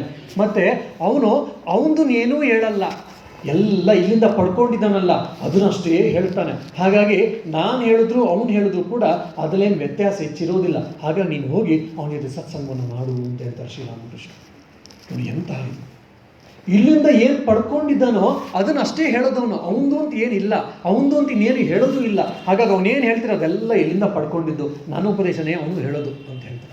ಅಂದರೆ ಆ ಶ್ರೀರಾಮಕೃಷ್ಣರ ಮಯ ಆಗಿತ್ತು ಮಾಸ್ಟರ್ ಮಹಾಶಯನ ಜೀವನ. ತನು ಮನ ಧನ ಕಾಯೇನ ವಾಚ ಮನಸೇಂದ್ರಿಯೈರ್ವಾ ಬುದ್ಧ್ಯಾತ್ಮನವ ಪ್ರಕೃತಿ ಸ್ವಭಾವ ಕರೋಮಿ ಯದ್ಯ ಸಕಲಂ ಪರಸ್ಮೈ ನಾರಾಯಣ ಇದು ಸಮರ್ಪಯಾಮಿ ಅಂತೇಳಿ ವಿಷ್ಣು ಸಹಸ್ರದ ಕೊನೆಯಲ್ಲಿ ನಾವು ಹೇಳ್ತೀವಿ. ಇದೆಲ್ಲ ನಮಗೆ ಪಾರಾಯಣಕ್ಕಷ್ಟೇ ಸೀಮಿತವಾಗಿಬಿಟ್ಟಿರುತ್ತೆ. ಜೀವನದಲ್ಲಿ ಯಾರ್ದು ಅನುಷ್ಠಾನ ಮಾಡ್ಕೊಂಡಿದ್ದಾರೆಯೇ, ಅನುಷ್ಠಾನ ಮಾಡಿಕೊಂಡ್ರೆ ಏನಾಗುತ್ತೆ ಅಂತೇಳಿ ಪ್ರಾಯಶಃ ನಮಗೆ ನಿದರ್ಶನಗಳು ಸಿಗೋದು ತುಂಬ ಕಷ್ಟ. ಇಲ್ಲ ಭಾಗವತ ರಾಮಾಯಣ ಮಹಾಭಾರತದಲ್ಲಿ ಓದ್ಬಿಟ್ರೆ ಅದು ಇದ್ರೋ ಇಲ್ಲವೋ, ಅದು ಕವಿ ಕಲ್ಪನೆನೋ ಅಂತೇಳಿ ನಮ್ಮ ಇವತ್ತು ಆಧುನಿಕ ಮನಸ್ಸು ನಮ್ಮದೆಲ್ಲ ಆಲೋಚನೆ ಮಾಡ್ತಾ ಇರುತ್ತೆ. ಆದರೆ ಶ್ರೀರಾಮಕೃಷ್ಣ ಜೀವನದಲ್ಲಿ ಇಲ್ಲ ಮಾಸ್ಟರ್ ಜೀವನ ನಾವು ಕಾಣ್ಬೋದು. ಹೇಗೆ ಗುರುವಿನಲ್ಲಿ ಅವನನ್ನೇ ಅವನು ಸಮರ್ಪಿಸ್ಕೊಂಡ ಅಂದರೆ ಭಕ್ತ ಇಲ್ಲ ಭಗವಂತನ ಸಮರ್ಪಿಸ್ಕೊಂಡ್ರೆ ಇಡೀ ಭಗವಂತ ಮಯ ಹೇಗೆ ಆಗ್ತಾನೆ ಅಂತೇಳಿ ಇಲ್ಲಿ ನಮ್ಗೆ ಏನಾಗಿ ಗೊತ್ತಾಗುತ್ತೆ. ಕಾಯ ವಾಚ ಮನಸ್ಸ ಶ್ರೀರಾಮಕೃಷ್ಣ ಅವನು ಶರಣಾಗತನಾಗಿದ್ದರಿಂದ ಶ್ರೀರಾಮಕೃಷ್ಣ ಮಯವಾಗಿತ್ತು ಮಾಸ್ಟರ್ ಜೀವನ. ಈ ಸುಬೋಧ ಅಂದ್ರೆ ತುಂಬ ಕೋಕಾ ಮಹಾರಾಜ್ ಅಂತ ಹೇಳ್ತಾ ಇದ್ರು. ಕೋಕಾ ಅಂತಂದರೆ ಬಂಗಾಳಿ ಕೋಕಾ ಅಂದರೆ ಚಿಕ್ಕ ಮಗು ಅಂತ. ಇವ್ರು ಎಂಥ ಅದ್ಭುತ ಅಂತಂದರೆ ಒಂದ್ಸರಿ ಸ್ವಾಮಿ ವಿವೇಕಾನಂದಗೆ ಏನೋ ಒಂದು ಸೇವೆಯನ್ನು ಮಾಡ್ತಾರೆ. ಸ್ವಾಮಿ ವಿವೇಕಾನಂದಗೆ ತುಂಬ ಸಂತೋಷ ಆಗ್ಬಿಡುತ್ತೆ. ಇವರು ಬ್ರಹ್ಮಜ್ಞಾನಿಗಳು ಹಾಗೆ, ಅವರು ಮಕ್ಕಳು ಥರ ತಾನೆ, ಯಾವಾಗ ಏನು ಮಾಡ್ತಾರೆ ಅಂತ ಗೊತ್ತಿಲ್ಲ. ಸೊ ಸ್ವಾಮಿ ವಿವೇಕಾನಂದ ಹೇಳ್ತಾರೆ, ಕೋಕಾ ಆಮೇಲೆ खूब भालो लागलो तुम्हार सेवा, तुम्हें की चाहचो बोलो ಅಂತ ಹೇಳಿ. ಕೋಕಾ, ಹೇ ಹುಡುಗ ಕೋಕ ಅಂದ್ರೆ ಹುಡುಗ, ಹೇ ಹುಡುಗ, ನೀನು ಸೇವೆ ಮಾಡಿ ನನಗೆ ತುಂಬ ಸಂತೋಷ ಆಯಿತು, ನಿಂಗೆ ಏನು ಬೇಕು ಹೇಳು ಕೊಟ್ಬಿಡ್ತೀನಿ ಅಂತ. ಒಬ್ಬ ಶಿವ ಕೇಳ್ತಾ ಇದ್ದಾನೆ, ನಿನ್ನ ಸೇವೆಯಿಂದ ನಾನು ಸಂತುಷ್ಟನಾಗಿದ್ದೇನೆ, ನಿನಗೇನು ಬೇಕು ಕೇಳು ಅಂತ. ಏನು ಕೇಳ್ತಾರೆ ಗೊತ್ತೇನು? ನನಗೆ ಟೀ ಅಂದರೆ ತುಂಬ ಇಷ್ಟ, ನನಗೆ ಪ್ರತಿನಿತ್ಯ ಟೀ ಸಿಗುವಂತ ಆಗಲಿ ಅಂತ ಹೇಳ್ಬೋದು. ಅದಕ್ಕೆ ಅವರನ್ನು ಕೋಕ ಅಂತ ಹೇಳೋದು, ಬಾಲ ಮಗು ಇಲ್ಲ ಹುಡುಗ ಅಂತೇಳಿ. ಸಾಕ್ಷಾತ್ ಪರಮಶಿವನೇ ಕೇಳ್ತಾ ಇದ್ದಾನೆ, ನಿನ್ನ ಸೇವೆಯಿಂದ ನಾನು ಸಂತುಷ್ಟನಾಗಿದ್ದೇನೆ, ನಿನಗೇನು ಬೇಕು ಹೇಳು ಅಂದರೆ, ನನಗೆ ಟೀ ಇಷ್ಟ ಸ್ವಾಮೀಜಿ ನರೇನ್, ಹಾಗೆ ನನಗೆ ಪ್ರತಿನಿತ್ಯ ಟೀ ಸಿಗೋಂಗೆ ಆಗಲಿ, ಅಷ್ಟನ್ನ ಆಶೀರ್ವಾದ ಮಾಡಿ ಅಂತ. ಸ್ವಾಮಿ ವಿವೇಕಾನಂದ ನೋಡ್ಬಿಟ್ಟು, ತುಮಿ ಶಬ್ದಕಥ ತುಮಿ ಕೋಕ, ನಿಜವಾಗ್ಲೂ ನೀನು ಕೋಕಾನೆ, ನಿಜವಾಗ್ಲೂ ನೀನು ಕೋಕ ಅಂತ ಆಶೀರ್ವಾದ ಮಾಡ್ತಾರೆ, ಆಯಿತು ಅಂತ ಹೇಳಿ. ಇದನ್ನು ಮುಂದೆ ಕೇಳ್ತಾರೆ ಶಿಷ್ಯರು, ಹಲವಾರು ಜನ ಸನ್ಯಾಸಿಗಳು, ನಿಮಗೆ ಸ್ವಾಮಿ ವಿವೇಕಾನಂದ ಆ ಥರ ಆಶೀರ್ವಾದ ಮಾಡಿದ್ರು ಅಂತ ನಾವು ಕೇಳಿದ್ವಿ, ಅದೇ ಹೌದೇ ಅಂತ. ಹೌದು ಹೇಳ್ತಾರೆ ಕೋಕ ಮಹಾರಾಜು ಸುಬುಧನ್ಜಿ, ನಾನು ಯಾವ ಮೂಲೆಯಲ್ಲಿ ಇರಲಿ, ಹಿಮಾಲಯದಲ್ಲಿರಲಿ, ಮಠದಲ್ಲಿರಲಿ, ಇಲ್ಲ ಬೀದಿಲೆಲ್ಲೋ ಪರಿವಾರಕ್ಕೆ ನಾನು ಓಡಾಡ್ಕೊಂಡಿರಲಿ, ನಾನು ಎಲ್ಲೇ ಇರಲಿ, ಬೆಳಗ್ಗೆ ಎದ್ದು ನನ್ನ ದೈನಂದಿನ ಚಟುವಟಿಕೆ ಮುಗಿಸ್ಕೊಳ್ಳೋಷ್ಟು ಅಬ್ಲೇಷನ್ಸ್ ಮುಗಿಸ್ಕೊಳ್ಳೋಷ್ಟೊತ್ತಿಗೆ ಯಾರೋ ತಂದುಕೊಟ್ಬಿಡೋರು ಟೀನ. ಇದುವರೆಗೂ ಸ್ವಾಮಿ ವಿವೇಕಾನಂದ ಆಶೀರ್ವಾದ ಆದಾಗಿನಿಂದ ಇದುವರೆಗೂ ಒಂದು ದಿವಸದ ಕೂಡ ನನಗೆ ಟೀ ಮಿಸ್ ಆಗಿಲ್ಲ ಅಂತೇಳಿ ಹೇಳ್ತಾರೆ. ಇಂಥ ಕೋಕ ಮಹಾರಾಜು ಆ ಬಾಲ ಮುಗ್ಧತೆ ಅವರೋ ಕೇಳ್ತಾರೆ, ಯಾರಪ್ಪ ನೀನು? ನಾನು ಸುಬೋಧ ಅಂತೇಳಿ ಶ್ರೀರಾಮ ಸಂಪರ್ಕಕ್ಕೆ ಬಂದಿದ್ದೇನೆ, ನನಗೆ ಆವಾಗ ಅಲ್ಲಿ ಬರ್ಲಿಕ್ಕೆ ಆಗ್ತಿಲ್ಲ ಅಂತೇಳಿ ನಿಮ್ಮ ಹತ್ರ ಹೋಗ್ಲಿಕ್ಕೆ ಹೇಳಿದ್ರು. ನಾನು ಈ ಥರ ಹೇಳಿದೆ, ನೀವು ಸಂಸಾರಿಗಳು ನಿಮ್ಮ ಹತ್ರ ಏನು ತಿಳ್ಕೊಳ್ಳೋದು ಅಂತೇಳಿ ಅವ್ರು ಶ್ರೀರಾಮ್ಸ್ ಹೇಳಿದ್ರು, ಇಲ್ಲ ನಾನು ಎಲ್ಲ ಇಲ್ಲಿಂದ ಪಡ್ಕೊಂಡಿದ್ದೆ ಅಷ್ಟೇ ಹೇಳ್ತಾರೆ ಅಂತ, ಅದಕ್ಕೆ ನಾನು ಬಂದಿದ್ದೀನಿ ಅಂತ ಎಲ್ಲ ಸ್ಟ್ರೈಟ್ ಫಾರ್ವರ್ಡಾಗಿ ಏನು ಚೂರು ಹೆಚ್ಚು ಕಡಿಮೆ ಅಂತ ಹೇಳ್ಬಿಡ್ತಾರೆ. ಮಾಸ್ಟರ್ ಅಷ್ಟೇ ನಮ್ರತೆಯಿಂದ ಮನಸ್ಸಿನಲ್ಲೇ ಶ್ರೀರಾಮ್ಶ್ರೀ ನಮಸ್ಕಾರ ಮಾಡಿ ಹೇಳ್ತಾರೆ, ಹೌದು ಇಲ್ಲಿ ಏನಿಲ್ಲ, ಎಲ್ಲ ಅವ್ರಿಗೆ ಅಂತ ಹೇಳ್ತಾ ಅವರೊಂದು ಅದ್ಭುತವಾದ ಉಪಮೆಯನ್ನು ಉದಾಹರಣೆ ಕೊಡ್ತಾರೆ. ನೋಡು, ನಾನು ಸಮುದ್ರದ ದಂಡೆಯಲ್ಲಿ ಕೂತಿದ್ದೀನಿ, ಸಮುದ್ರದ ದಂಡೆಯಲ್ಲೇ ಮನೆ ಮಾಡ್ಕೊಂಡು ಕೂತಿದ್ದೇನೆ, ಸಮುದ್ರದಿಂದ ಒಂದು ಬಿಂದಿಗೆ ನೀರು ತಂದಿಟ್ಕೊಂಡಿದ್ದೀನಿ, ಯಾರು ಬರ್ತಾರೋ ಅವ್ರಿಗೆಲ್ಲ ಒಂದೆರಡು ಹನಿಗಳನ್ನು ಕೊಟ್ಟು ಕಳಿಸ್ತೀನಿ, ಅಷ್ಟೇ.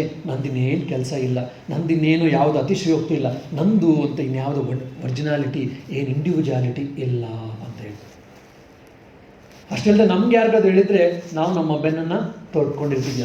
ಶ್ರೀರಾಮಕೃಷ್ಣ ಅವತಾರ ಪುರುಷರು, ಅವರೇ ನನ್ನ ಬಗ್ಗೆ ಇಷ್ಟೆಲ್ಲ ಸರ್ಟಿಫಿಕೇಟ್ ಕೊಟ್ಟಿದ್ದಾರೆ ಗೊತ್ತೇನು ಅಂತೇಳಿ ನಾವೆಲ್ಲ ಹೇಳ್ಕೊಳ್ತೀವಿ. ಆದರೆ ಇವರು ಅಷ್ಟೇ ನಮ್ರತೆಯಿಂದ ಹೇಳ್ತಾರೆ, ಹೌದು ಅವರಿಂದ ಪಡ್ಕೊಂಡಿದ್ದೇನೋ, ನಾನೊಬ್ಬ ಸಾಮಾನ್ಯ ಎಕ್ಕಶ್ಚಿತ್ ಮನುಷ್ಯ, ನನಗಿನ್ನೇನು ಸಾಧ್ಯ, ಅವರೇನೋ ಕೊಟ್ಟಿದ್ದಾರೆ, ಅದರಲ್ಲಿ ಒಂದೆರಡು ಹನಿಗಳನ್ನು ಕೊಡ್ತೀನಿ ಅಂತ. ಯಾರಿಗೆ ಭಗವಂತ ಸಿಗ್ತಾನೆ ಅಂತಂದರೆ ಇಲ್ಲಿ ನಮಗೆ ಶ್ರೀರಾಮಕೃಷ್ಣ ಮಾಸ್ಟರ್ ಜೀವನವನ್ನು ನೋಡಿದಾಗ ಅರ್ಥ ಆಗುತ್ತೆ. ಯಾಕೆ ಅವರೆಲ್ಲ ಬದಲಾದರು.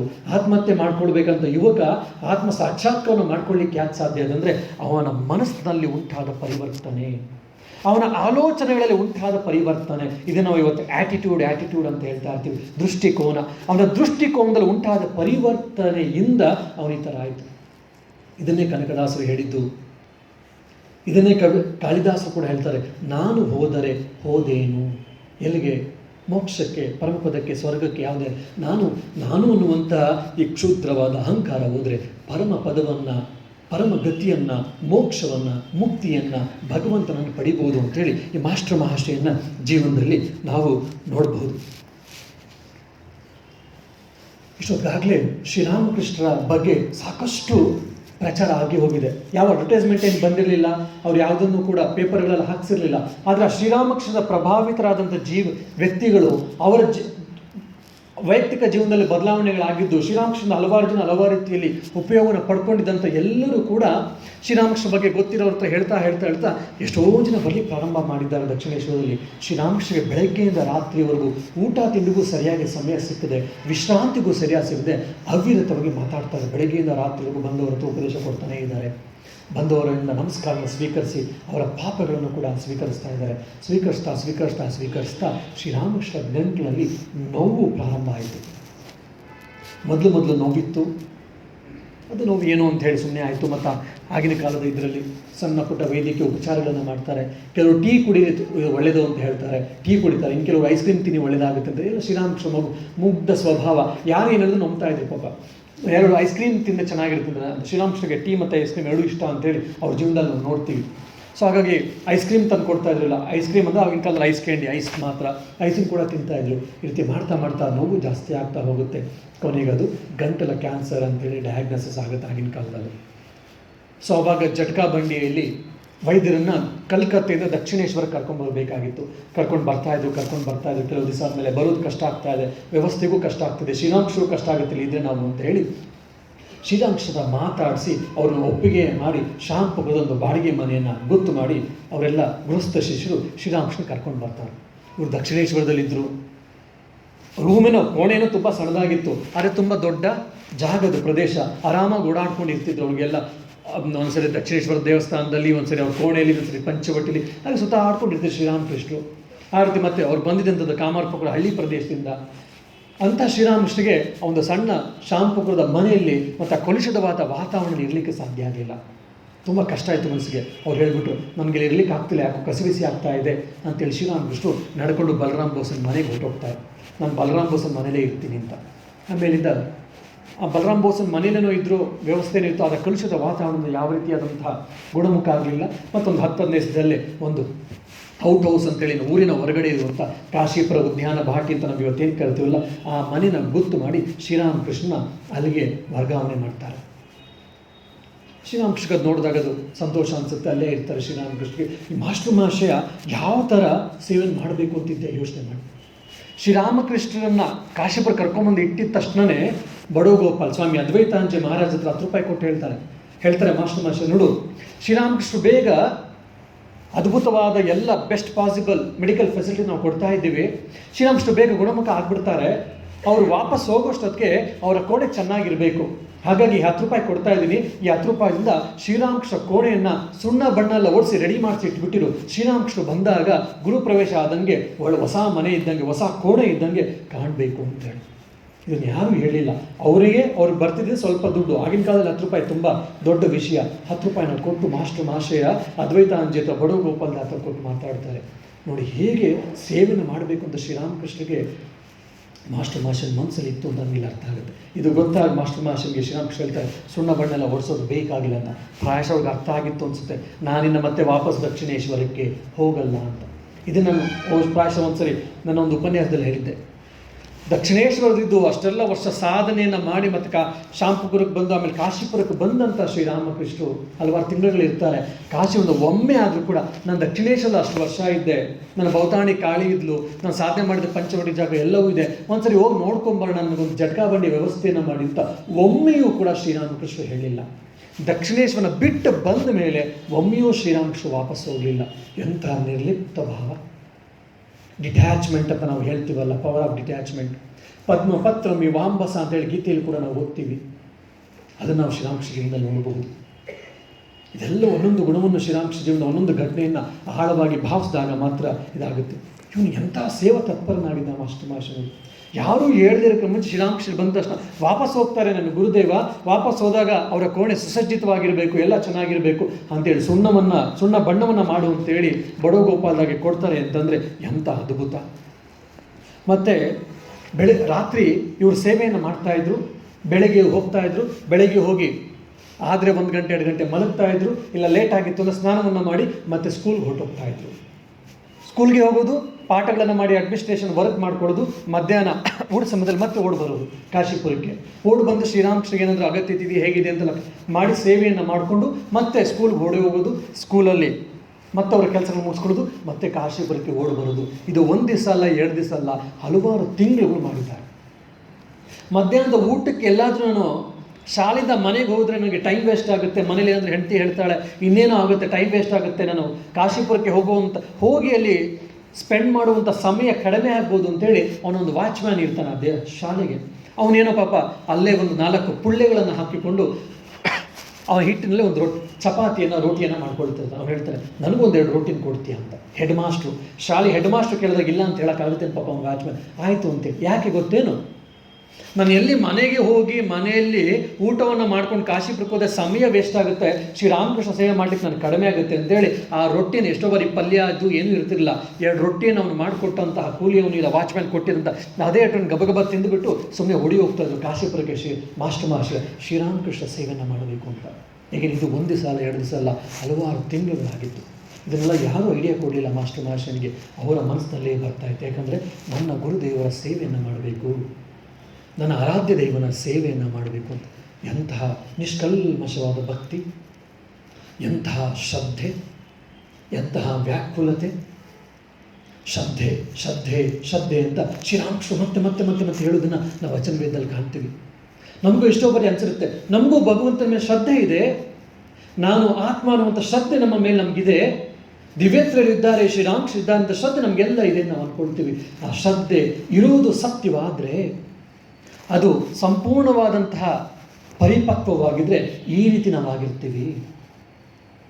ಶ್ರೀರಾಮಕೃಷ್ಣ ಮೇಲೆ ಮಾಸ್ಟರ್ ಮಹರ್ಷನಿಗೆ ಅಪರಿಮಿತವಾದ ಶ್ರದ್ಧೆ ಇತ್ತು. ಶ್ರದ್ಧೆ ಅಂದರೆ ಬರೀ ನಂಬಿಕೆ ಇಲ್ಲ, ಬರೀ ವಿಶ್ವಾಸ ಇಲ್ಲ, ಆ ನಂಬಿಕೆಯು ಕಾರ್ಯರೂಪಕ್ಕಾಗಬೇಕು. A belief packed with the practice ಅಂತೇಳಿ ಇಂಗ್ಲೀಷಲ್ಲಿ ಹೇಳ್ತಾರೆ. ಶ್ರದ್ಧಾ means a belief is packed with the practice ಅಂತೇಳಿ. ಅವನಿಗೆ ಶ್ರೀರಾಮಕೃಷ್ಣನ ಗುರುಗಳು ಅವನ ಸೇವೆಯನ್ನು ಮಾಡಬೇಕು, ಶ್ರೀರಾಮಕೃಷ್ಣ ದೇವರು ಅನ್ನುವಂಥ ಶ್ರದ್ಧೆ ಅವನಿಗೆ ಇದ್ದಿದ್ದರಿಂದ ಮಾಸ್ಟರ್ ಮಹಾಶಯನಿಗೆ ಯಾರೂ ಏನು ಹೇಳಬೇಕಾಗಿಲ್ಲ, ಆಟೋಮೆಟಿಕಲಿ ಅವನ ಮನಸ್ಸಲ್ಲಿ ಬಂದು ಅವನೆಲ್ಲವನ್ನು ಮಾಡಿಕೊಂಡು ಅವನ ಜೀವನವನ್ನು ಶ್ರೀರಾಮಕೃಷ್ಣ ಪಾದತಲದಲ್ಲಿ ಸಮರ್ಪಣೆ ಮಾಡಿಕೊಂಡಿದ್ದ.